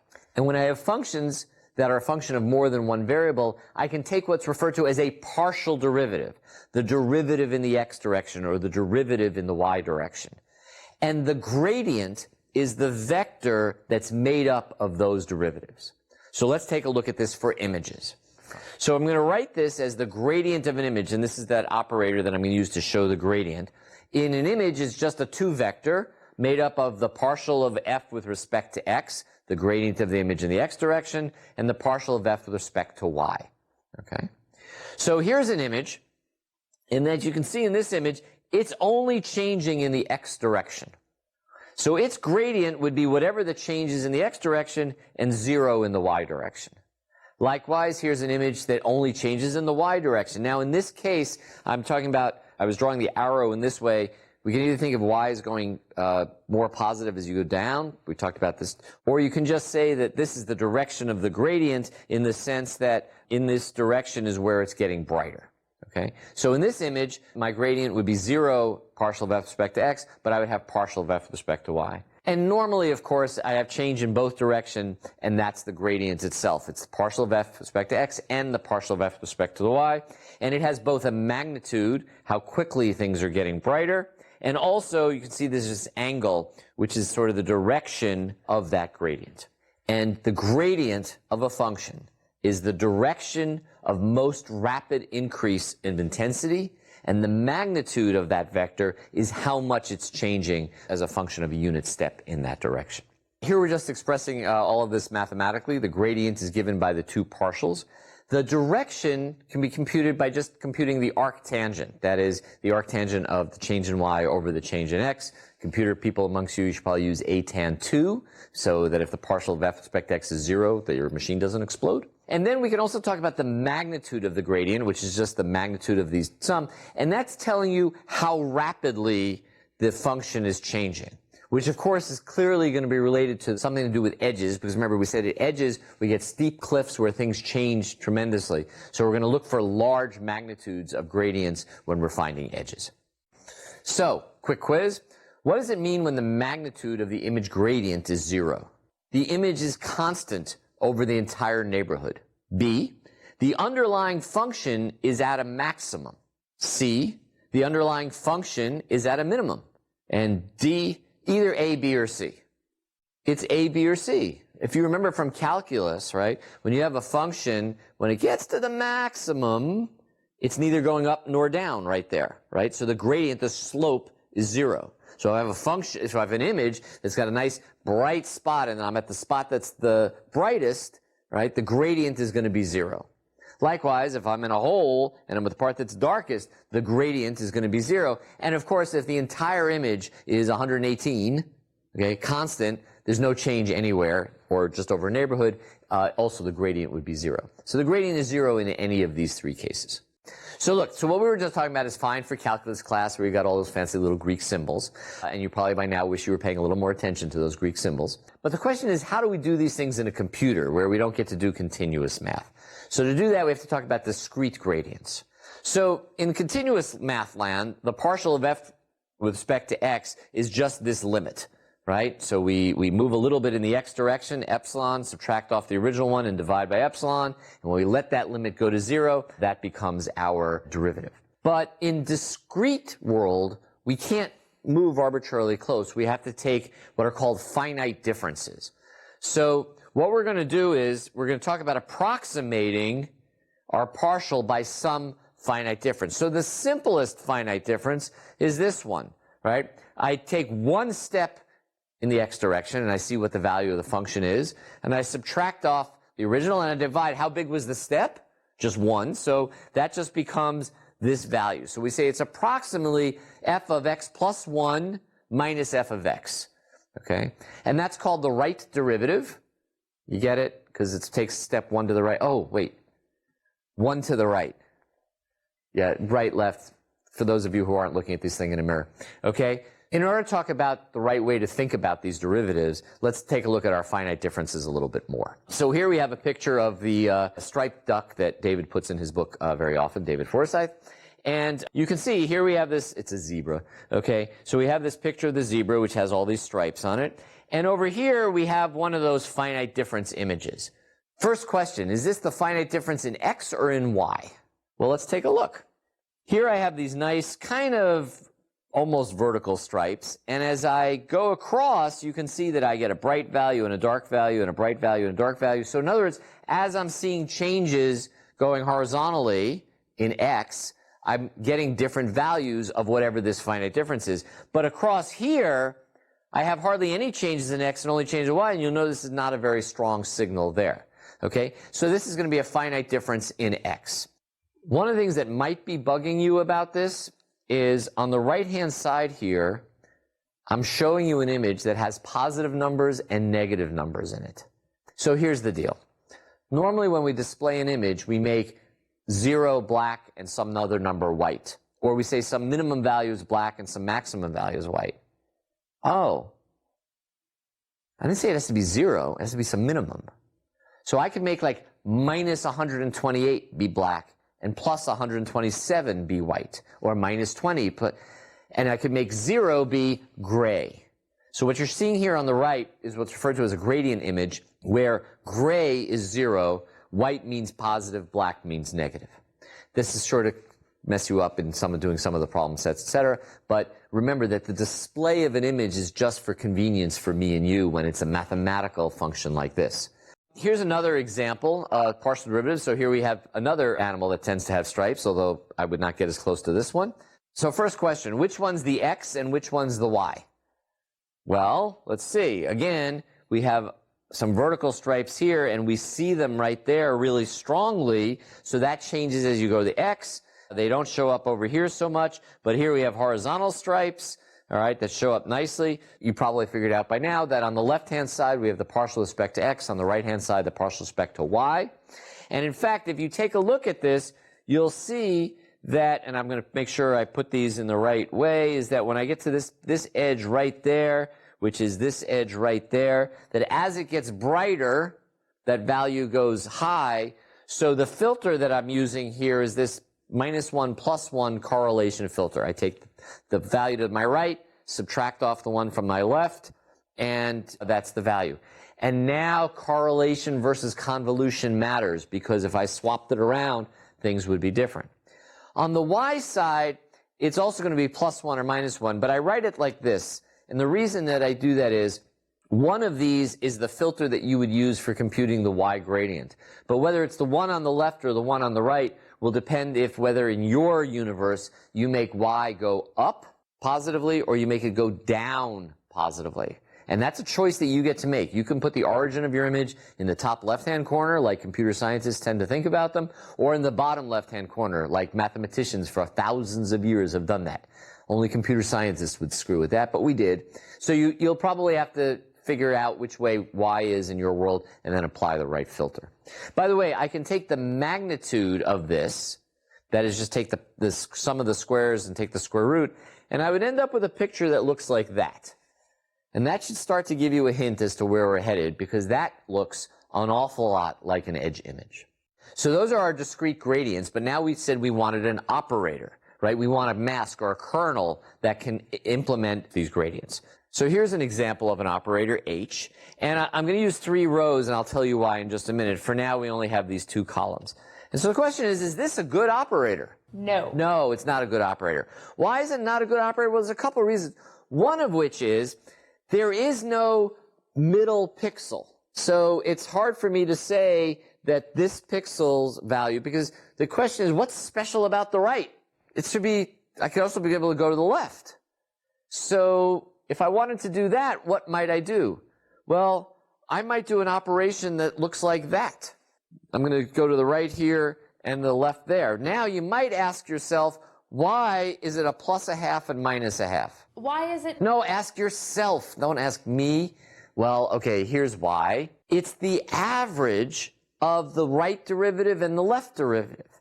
And what I mean by that is the right derivative would be a plus 1 here and a minus 1 there. Okay? The left derivative would be a plus 1 here and a minus 1 there. If I wanted to average them, I would add them and divide by 2. So I add them, I get minus 1, 0, 1. And then when I divide by 2, I get minus 1/2 and plus 1/2 with a 0 in the middle. So that's why this thing that goes plus a half to the right, minus a half to the left, is the average of the left and right derivatives. Get it? Cool. People have been doing derivatives and edges for a very long time. The most classic one is referred to as a Sobel operator, named after Leonard. I have no idea. It's named after some guy named Sobel. And the Sobel operator looks just like what I was showing you, but instead of 1/2 and minus 1/2, it's got this weird thing where it's doing these eighths, and you can see that it does it not only plus 2 minus 2, which you would then divide by 4, and you'd get the same value, but it also does a plus 1 minus 1 on the row above me, and a plus 1 minus 1 on the row below me. And the idea here is that if I'm taking a derivative, remember how we said before we assume that our images are sort of locally smooth, that is, they change similarly? So the idea here is that if I'm going to compute a derivative at a pixel, I won't look just left, right at me, but I'll also look nearby me. And then to normalize this thing, you have to divide it by 8. By the way, having just almost finished teaching the course here on campus, we had a problem set where people were having a heck of a time that they hadn't had a problem with before. Turned out, somebody had discovered that MATLAB has a built-in function called IM gradient XY. And they said, can we use that function to compute a gradient? Since it was for a part of a problem set that was more advanced and they had already done gradients, I said, sure. And all of a sudden, people are having all sorts of problems. And the reason was, if you look up IM gradient, it tells you that it applies the Sobel operator by default. Well, here's the Sobel operator. It looks great. But you know what? It doesn't divide by 8. So all their gradients were scaled by a factor of 8. And it totally screwed up the entire class. 100 people got screwed up because of this. So now we tell them you can use IM gradient, but you better divide by 8. By the way, the Y one is here as well. And in this case, Y is positive going up. Remember, it could go in either direction. All right, so the Sobel gradient would just be made up of the application of this Sx and Sy to get you these values. And the magnitude is just the square root of the sum of the squares. I should have said that Gx is the application of Sx, Gy is the application of Sy. So the magnitude is just what we did before. And here's the arctan2, the atan2 that we were talking about in order to get the gradient. So here's an ancient example. It's so ancient I know because that's X Windows, so that even predates when most of you were born. And here you have a picture on the left that's an image. Here's a gradient magnitude, so you just apply the Sobel operator, take the sum of the squares, square root of. And then, by the way, you could just threshold it. And you'll notice two things. One, it's not an awful edge image. And two, it's not a great edge image. Right? So we're like partway there. Right? We're partly towards getting that done. There are lots of well-known edge operators. There's the Sobel, and then Pruitt and Roberts, which you can see does these different kinds of ways. MATLAB basically understands all of these. And in fact, in MATLAB, there's this cool little function now called fspecial, which will make filters for you, depending upon the name. That's in, might be in the IM filter toolbox only or basic MATLAB. But the idea is that you can give it Gaussian, you can give it Sobel. And if you give it Sobel, what it'll do is it'll reply back this operator, okay? And in this case, by the way, turn everything into doubles in MATLAB. If I apply that to some image, all right, so here's the double of my image, I apply the filter, and then I display it, and I use a gray color map, and you can see it gives me that gradient image, okay? And that's the Y gradient only. It also gives you back the x gradient. Quick quiz. It is better to compute gradients using convolution, since that's the right way to model filtering so you don't get flipped results. B, correlation, because it's easier to know which way is which way the derivatives are being computed. C, it doesn't really matter. Or D, neither, since I can just write a for loop and it'll compute the derivative. Well, this is a tough one. The answer is either B or C. Look, as long as you keep track of what's going on, it doesn't matter. You can do whatever you want, in which case it would be C. Remember before I showed you those correlation operators, I said I'm doing correlation because I want to know which way is the right way, to the right versus to the left. So I think when you're doing filtering for gradients, doing correlation probably works better for you. And by the way, so in the old days, we used to have to either call correlation or convolution explicitly in MATLAB. Now we tend to use IM filter, as we've talked about before. IM filter by default does correlation. So if you want convolution, make sure you tell it. All right? So you just have to keep track of that. Let's take a closer look at gradient directions, especially how they are computed and represented. How about we use an image that has clearly defined edges at distinct angles, like this.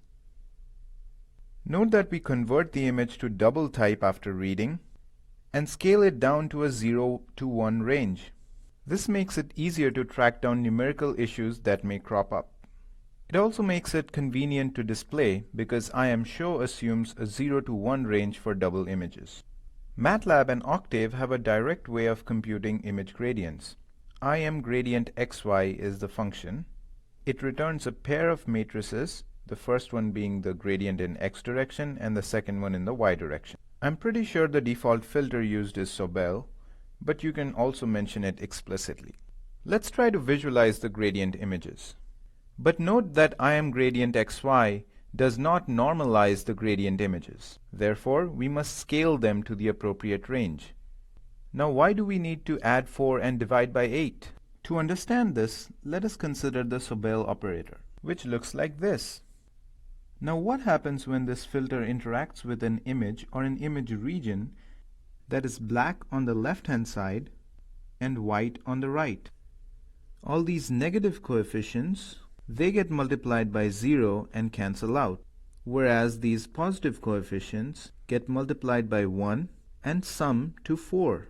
So the total response of the filter at that position would be 4. Similarly, an image region which has white on the left-hand side and black on the right-hand side would result in -4.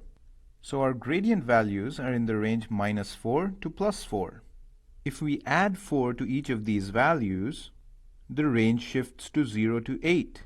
Hence, dividing by 8 gives us a 0-1 range. Enough with the math. Now what does this look like? As expected, in the x gradient image, you see the vertical edges show up. Similarly, you can view the y gradient. This time, the horizontal edges show up more clearly. Note that on your local machines, you should be able to simply pass in the expected range and let IMShow do the scaling. If you leave out the limit values and pass in an empty vector, then IMShow will scale the image based on the actual minimum and maximum values found in the image. This can give slightly different results. For instance, say the minimum magnitude found was -3.5. This behavior is similar to what ImageSC does, although that has other options for setting the color map, etc. Okay, now that we have the x and y gradients, we are interested in computing the overall gradient magnitude and direction. Fortunately, there is a function to do this in one step. The magnitude returned is the Euclidean norm of the gradient in x and y directions. As we saw earlier, each of those could have an absolute value of 4. So the total magnitude values can go from 0 up to 4 times root 2. And that's what we use to scale it by. This is what the gradient magnitude looks like. The edge pixels are not super bright, which kind of indicates that the edges were not as sharp. But that's okay, the edges are still distinctly visible. Remember that the gradient direction is an angle computed as the tan inverse of y by x gradient values. The result is returned in degrees ranging from minus 180 to plus 180, where 0 degree corresponds with the positive x-axis and increasing angle rotates counterclockwise. The right edge has gradient pointing at 0 degrees. Gradient values in the plane areas of the image are undefined. Since they have to be set to some number, they're also 0, which is why you can't see the gradient values along the right edge. As I mentioned, angles go counterclockwise. So this is 45 degrees, 90, 135. Interestingly, gradient pointing to the left is at 180 degrees, which is the same as minus 180. And here are the other angles, for good measure. Now I want you to write a function that finds pixels with desired gradient direction. The function should be called select_gdir. The first couple of arguments are the gradient magnitude and direction images. The third is the minimum magnitude value we want to consider. This is to filter out noisy pixels that can have random gradient directions but usually low magnitude. The last two arguments specify the desired gradient range, low to high. For instance, here we want to look at gradients in the 45-degree angle with a plus minus 15 margin. Note that you need to return a binary image that can be displayed with IamShow. Here's some code to get you started. Okay, the solution is actually a one-liner. Firstly, we know that we want pixels that have at least the minimum magnitude specified. We can use relational operators to directly compare matrices with scalar values. This is essentially a thresholding operation. Next, we use a pair of comparisons to say that GDIR should be between angle low and angle high. Notice that the results of the three comparisons are combined using the element-wise AND operator. And that's it. Let's see which pixels have a 45-degree gradient. Seems to work as expected. Notice that the line is thinner than expected. Not all the pixels with a gradient direction of 45 degrees have been included because the ones with low magnitude have been filtered out. Similarly, we can look at 0 degrees. Here we specify the range as minus 15 to plus 15, 90. Here's the negative angle, minus 135. Note the low and high values. 180 degrees can be tricky. Something for you to think about. So far, so good. Except that what I just showed you won't work. And let me show you why. So in the real world, so here I have this little function, okay? And so this is f of x, right? And it's got some stuff, and then it takes a jump, and it's got some more stuff over there. So that's intensity is a function of x. If I actually take the gradient of that function by just doing, say, a right difference, right? What I'll do, I'll apply my derivative operator, and I'll get this. And one might ask, where is the edge? Well, we can see here the edge is really, whoops, I missed. The edge is right there, but in this mess, it's sort of hard to tell. And the problem, of course, is that we've added noise, and that noise has caused us to have positive and negative derivatives all over the place. So let's look a little bit more about the effect of noise on some of our derivatives and what we might do about them, okay? So here we have, again, more of that striped duck. And here we have the gradient image. And what you can start to see is as I add noise to the image, my gradient starts to fall apart. That is, I'm starting to see this. I had this little bit of Gaussian noise, and now I'm turning into these big salt and pepper noise, which feels like salt and pepper noise. Just these large spikes are happening within my derivative. So we have to handle that noise somehow. You probably know how to handle. How do we handle noise? We filter, we smooth, we get rid of it, right? We did that before? Come on, you paying attention? All right. So here's my image, F. So now let me apply a smoothing kernel, H. Okay, so I'm just going to smooth it. So when I smooth it, I get, this is H convolved, doesn't matter whether you do convolution or correlation. H convolved with F, and you see now I get a nice smooth function. So now that we've smoothed the signal, we can take the derivative, and what you see is we get this nice smooth peak. So where is the edge? The edge is going to be at this peak right here, corresponding to that edge right there. So basically, in order to find our edges, we're going to have to basically apply smooth gradients somehow and look for some peaks. Before we go ahead and do that, remember this whole notion of associate property and linearity, etc.? We can save ourselves an operation because the derivative of h convolved with f is the same as the derivative of h convolved with f. So what does that look like when we're doing this edge detection? It's the following. So here we have the same f that we had before. Now I take my h and I take the derivative. That now looks like this. When I apply that function directly to f, I get out the same value that I got out last time, which has to be because of the associative property of linear operators and derivatives and filtering being these linear operators. That also saves us an operation because we can just take this filter and apply it and no more derivatives have to be done.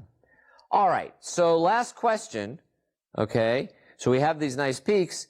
We have to find the peaks. We have to find the maximum of that derivative. How do we find maxima? We take more derivatives. So we're going to have to take another derivative. So now, instead of just doing a single derivative, we're going to take a second derivative. So before h was just a Gaussian, this was our first derivative of a Gaussian. If we take the derivative of that again, we get this, what's sometimes called inverted Mexican hat. And you'll see that when we do it in 2D, right? Because it's kind of like this sombrero shape, but up and down, right?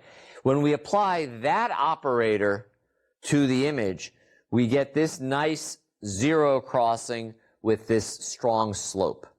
And that's what corresponds to our edge, all right? And this idea of a strong slope zero crossing, we don't have to find general maxima. We just have to find any place where the value is zero and that nearby has a strong gradient. All right, little quiz. So which linearity property or properties did we take advantage of to first take the derivative of the kernel and then apply that and not have to do it the two steps before?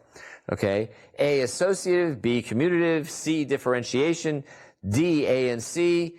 Actually, well, it's D. We took the associative, and the differentiation is linear, and associative can be applied, and that's what allowed us to take the derivative of the operator and apply that to the whole image. We'll talk a little bit, I guess, next time why that's a good thing to do sometimes. The simplest explanation, let's suppose my image is 1,000 by 1,000, and suppose my derivative, my smoother is 31 by 31. I could take the derivative of a 31 by 31, which is small, and then apply that to my 1,000 by 1,000, or I could apply my 31 by 31 to my 1,000 by 1,000, and then take a derivative of the whole 1,000 by 1,000, which would be a lot bigger operation than taking the derivative of the smaller filter to begin with. That's one of the reasons why we do that. So that ends the lesson on gradients in 1D, and now what we'll have to do is do it in 2 dimensions. All right, welcome back to computer vision. Today we're going to sort of finish up our edge detection unit, which will then be used for things that you're going to be doing later. Our last lesson, we talked about the notion of edges and how they related to magnitudes of gradients and derivatives of functions, and we remembered what a gradient was in case that part of your brain had fallen off. And we talked about developing some operators that you could apply to the image that would be computing these gradients. We showed how they were sensitive to noise, and we had to worry about filtering in order to smooth these things out. And we talked we could sort of first filter the image and then apply the operator, or we could filter the smooth the operator and apply that to the image. And here is a picture just reminding that by doing this, it saved us that one operation. So here's our function f. Here's the smoothing filter. We take the derivative of that, and from then on in, we could just use that operator to find these peaks and edges. In 2D, of course, it's not just a derivative, but we have to talk about the direction of the derivative. In gradients, we have derivatives in the x direction and derivatives in the y direction. So when we do the same trick of taking the derivative of our filter, we have to say in what direction are we taking that derivative. So let's write this like this. So what we want to do is, let's suppose we want to take the derivative in the x direction. And what this little h of x is meant to imply is that that's a little filter that just takes our derivative in the x direction. Maybe it's a Sobel operator, maybe it's one of the others, but it's a small filter taking a derivative. And g here is going to be our Gaussian. And, as we said before, because of the associative property, besides smoothing and then taking the derivative, we can apply an operator that is the Gaussian with its derivative. So that's what's shown here, okay? And the -1, 1, that's a trivial one. It could have been minus 1, 0, 1. It's my generic derivative operator. And the G, this is my Gaussian, my nice smooth. And I just pulled out a chunk of a matrix that's kind of like that. And what does that give us? Well, that gives us this function like that, okay? And so that is first derivative of the Gaussian, which when I apply to an image gives me the derivative of the Gaussian smoothed image for that associative property from before. So the question is it preferable to do this, right, to apply this? And we should think about this as a quiz, all right, because it is preferable. So here's the question. Why is it preferable to apply h to the smoothing function, h here is our derivative, and apply that result? Well, it's not, they're mathematically equivalent.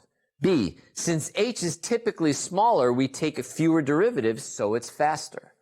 C, the smooth derivative operator is computed once, and you have it to use repeatedly, or B and C. A is true, but not relevant here. Yes, they're mathematically equivalent, but I just said, why would you prefer one or the other?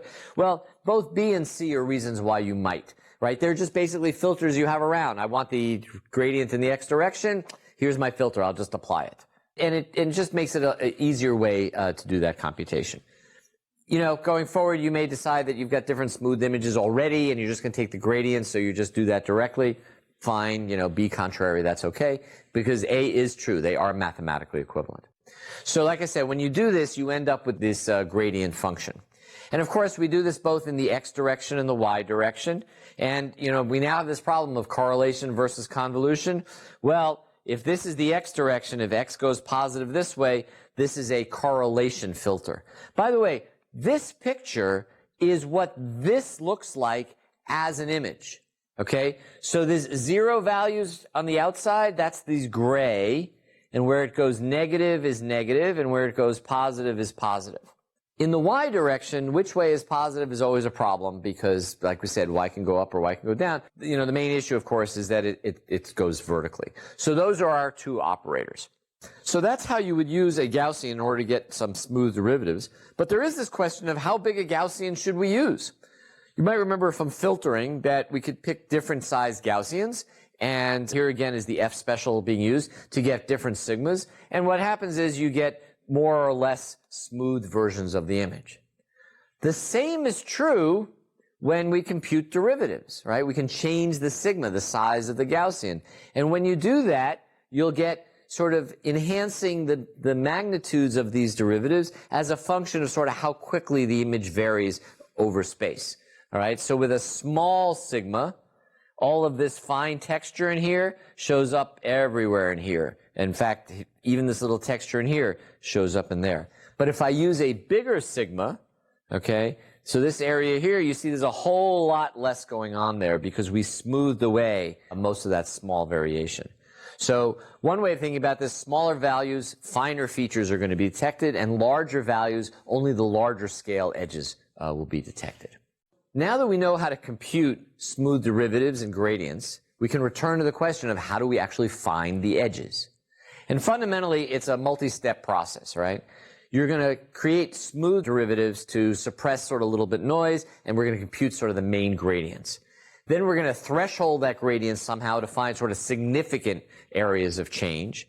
And then we're going to take those areas and we're going to do what's called thinning, and there's an example of that shown down here. We'll talk more about that. So that a fat edge becomes just a single contour and say that's the edge. And then finally, we're going to have to somehow connect or link those pixels if you actually want to have a connected contour. So the edge operator I want to talk about is done by John Canny, actually as his master's thesis when I was still at school there as well. Went on to do some really cool stuff in his PhD, but everybody knows it because it was called the Canny edge operator. And the Canny operator works the following way. You first filter the image with the derivative of a Gaussian. You find the magnitude and orientation. Then you do what's called non-maximum suppression, which is this thinning, and we'll talk about that in a minute. And then there's a linking operation. We're going to talk about that in detail. That was really the cool insight, where you're going to define not just one threshold, but two. And you're going to use the high threshold to start your edges, but you'll use the lower threshold to continue them. By the way, MATLAB does Canny edges, so you can just take the Canny edges by calling the edge function. And I encourage you to do doc edge or or help if your documenting is not set up, to learn all about the edge detection in MATLAB. It's actually a great source of image processing information, the documentation of the image processing toolbox in MATLAB. So to illustrate the canny edge detector, I'm going to use this picture of Lena. Now, this was a picture that was used for image processing a lot. Some guy, he cut out just the top part of a picture from 1972 of Lena Soderbergh, I think was her name, because it appeared in a men's magazine. So he used just the picture. And by the way, this is Lena recently, so we all change. But here's our Lena image, and if we were to take just the magnitude of the gradient, we get a value that looks like this. So you see it's close to edges, but actually you and I see edges, right? It's just a gradient image, right? So then we can threshold that gradient. So now you can see a bunch of that stuff has gone away. So anything where the gradient is not high enough has been removed. And then we do an operation called thinning, and we'll talk more about this in a minute. The fancy name is non-maximal suppression, basically saying if I've got a bunch of points that exceed a threshold locally, let me only pull out the point that exceeds it the most. We'll talk about that in a second. When you do that, you get something that looks like that. All right, so that you go back and you can see there's the thinned version of that. Just a quick note about why you have to do the thinning. All right, so let's take a look at this little area here. You can see that there is this kind of thick part that exceeds the threshold. And what we would like to say is that there's an edge running through the middle. So if you think about it, if you're coming across here, you might see a profile that starts low and then goes up high. All right? And if you take the derivative of that, you'll see that the derivative over this area is above this threshold. So that gives you this thick edge. And we want to turn it into a thin edge. So the way the non-maximal suppression, the thinning is done in the canny operator is as follows. And you're not going to have to implement this. I just want you to be aware of what's going on. Basically, it finds areas of high gradient, and it looks across in the direction of the gradient, and it finds just the peak there. And then over here, same thing, it would find the peak here. Here the gradient is in that direction, so it would find the peak there, right? Sometimes, and that's what this picture is showing here, sometimes you have to interpolate, right? You find the gradient, you say, okay, I think it's somewhere in between 2 pixels, so you can actually get sub-pixel accuracy. But the point is that it basically looks perpendicular to the gradient in order to find the maximum. So that's how you do the thinning part. And now there's one very clever detail to look at, all right? If you take a look at this point sort of under the chin here, you'll see that some of the pixels did not survive the thresholding, okay? And it's a problem because you could say we had too high a threshold, but the problem is if we make the threshold too low, then a whole bunch of stuff is going to show up that we don't actually care about. So the question is how to deal with that. So this is what John did and the hysteresis. The first thing we do is we apply a high threshold to detect strong edge pixels. So the threshold pulls out a bunch of pixels. Then what we do is we can link those strong edge pixels to form strong edges. Okay, so far not so clever. Here's where the clever part becomes. We now apply a low threshold to find weak but possible edge pixels, and then we extend the strong edges following the weak pixels. So what that means is that if an edge only has weak pixels on it, it doesn't get found to be an edge. An edge can only be found if some of the pixels are strong edge pixels. The assumption here is that all edges that I care about will have some strong pixels in them, and then I might have to continue through a weak area, but the edge got initiated by the strong detections. This one's for your eyes only. Don't tell anyone you found these in a graduate computer vision course. All right, I have 2 images for you, Frizzy and Frumer. I want you to find edges in these images and then display the edge pixels that are common across both. Go ahead and do that, note what you see, and move on to the following quiz. So what's the secret code? Hope this wasn't too difficult. Yes, the code is 007. Now let's see how we got that. First, convert the images from color to grayscale, and then use the edge function to compute the edges individually for each image. Note that I've explicitly passed in canny. The default is, I think, Sobel, which doesn't work as well. Canny accepts additional arguments. the hysteresis values, and smoothing sigma. Feel free to play with them. Here are Frizzy's edges. This is almost perfect. Note that around the mouth and nose, where we had thick outlines, we have double edges. This is expected. And here's Frumer's edges. Also pretty good. Okay, now what? Note that the edge images are binary images, which means you can AND them together to find common edge pixels. And there you go. You never know what's hiding in an image, or two. So here's a result. And, one of the interesting things is, it looks pretty good. It's a good edge image. But my very first computer vision course was from Bertolt Horn, who was one of the creators of computer vision. And, he expressed the concern that it's really hard to know when an edge image is good, right? Because the real question is, what are you going to use those edges for? So I'll just say that the canny edge operator gives us better edges than other operators, meaning that they tend to pull out the edges that you would want for future processing. Now, one question, of course, is, since we're doing these smooth derivatives, is what size Gaussian kernel do we use in order to compute our edges?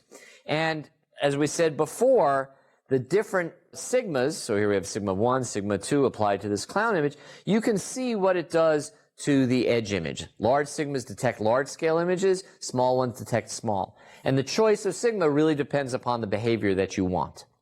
So a quiz. The canny edge operator is probably quite sensitive to noise. A, true, derivatives accentuate noise. B, false, the gradient is computed using a derivative of a Gaussian operator which removes noise. Or C, mostly false. It depends upon the sigma you choose. Okay, well, it's C, it's mostly false. It's pretty good with respect to noise, but you do have to worry about the sigma that you've picked. Finally, one last thing to show you, just sort of in completeness. So you remember the one-dimensional case of the second derivative of the Gaussian. So what we have here is, this was our original Gaussian. The second derivative was this inverted Mexican hat operator. And when we applied that to f, it's the same thing as taking the second derivative of the smooth version. We were looking for that spot there, and those were called zero crossings on that bottom graph. That corresponded to where the edges were. Okay, but to do this in two dimensions is a little bit harder, and the reason is there's more than one direction to take our derivative. So here we have our Gaussian, the formula there, and it's this nice mountain in the middle. But we have to take a derivative in one direction. And so, that's the one, let's say, in x, and there'd be 1 in y. And then on our second derivatives, there's three choices. I can take the partial of x again, so that's the partial of f with square with respect to x squared, x twice. I can do the partial of y twice. I can also do the partial of f with respect to y. Which one am I supposed to use? Well, the correct answer is you use what's referred to as a Laplacian of Gaussian. The Laplacian operator shown here is this second derivative of f with respect to x squared plus the second derivative of f with respect to y squared. And that's what actually gives you this Mexican hat operator symmetrically. And if you apply that to the image and you take the zero crossings, you will get your edges. And in fact, if you run some demonstration code in MATLAB for edges, you can take canny edges, or you can take difference of Gaussians or Laplacian of Gaussians. They're almost identical. And you can see, and what that does is looking for the zero crossings. And it's another way of getting the edges. One of the challenges there is those tend to be closed contours all the time, whereas the canny will only find you the contours that have some magnitude support. I would tell you more people probably use canny for just doing regular edge detection. Here is a quick demo in MATLAB showing you a few different ways of computing edges. Note that you can do the same in Octave, just remember to load the image package. Alright, let's read an image and display it. Here we use Figure to open a new window, IamShow to show the image in the window, and Title to set a title. All in one line. We will use this idiom frequently. Let's now convert the image to monochrome or grayscale. We'll use the RGB2gray function for this purpose. And here's what it looks like. Now let's create a smoothed version of the image. First, create a Gaussian filter using the fSpecial function. Here's what the filter looks like.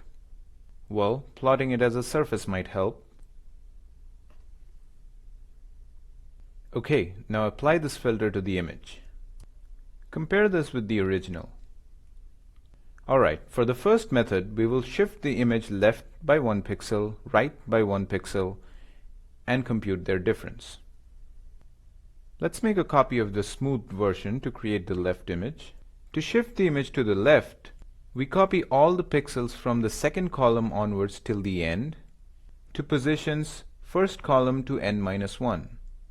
Note that the last and second last columns here would be identical. Similarly for right. Now we compute the difference, remembering to convert to double type. Note that the difference may contain negative numbers, so to display it correctly, we pass in an empty vector as the second argument to IMShow. Notice how object boundaries are highlighted as brighter or darker areas, indicating greater positive or negative differences. Other areas are almost gray, indicating close to zero difference. Our second method is to use the canny edge detector. We use the edge function passing in canny as the method argument.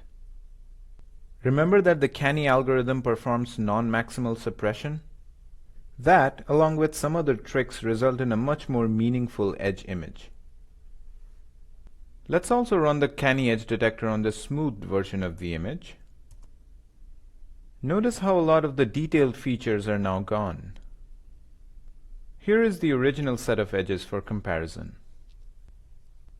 Our last method uses Laplacian of Gaussian. You simply need to pass in log as the method argument. Again, the edges found by canny are shown for comparison. You can use docEdge to find out more options that might be available. As you can see, there are other edge operators that you can apply, as well as pass in custom parameters. By this time, you should have MATLAB or Octave installed on your local machine. You will need it to solve the problem sets. Please refer back to the introduction lesson for instructions. So that ends the lesson on edge detection, and in fact, the first subunit altogether on image processing. Hopefully you've learned a little bit about filtering with convolution and correlation and the idea about taking these derivatives. We've also talked about filters being used as templates. Next, what we're going to do is we're going to take a little detour and do some real computer vision, that is, computing some data structure that tells us what's in the picture from our images, and it'll actually use these edges, and then we'll come back to doing more about image processing. But first, you'll get to go find some lines, circles, coins, and cool stuff in pictures.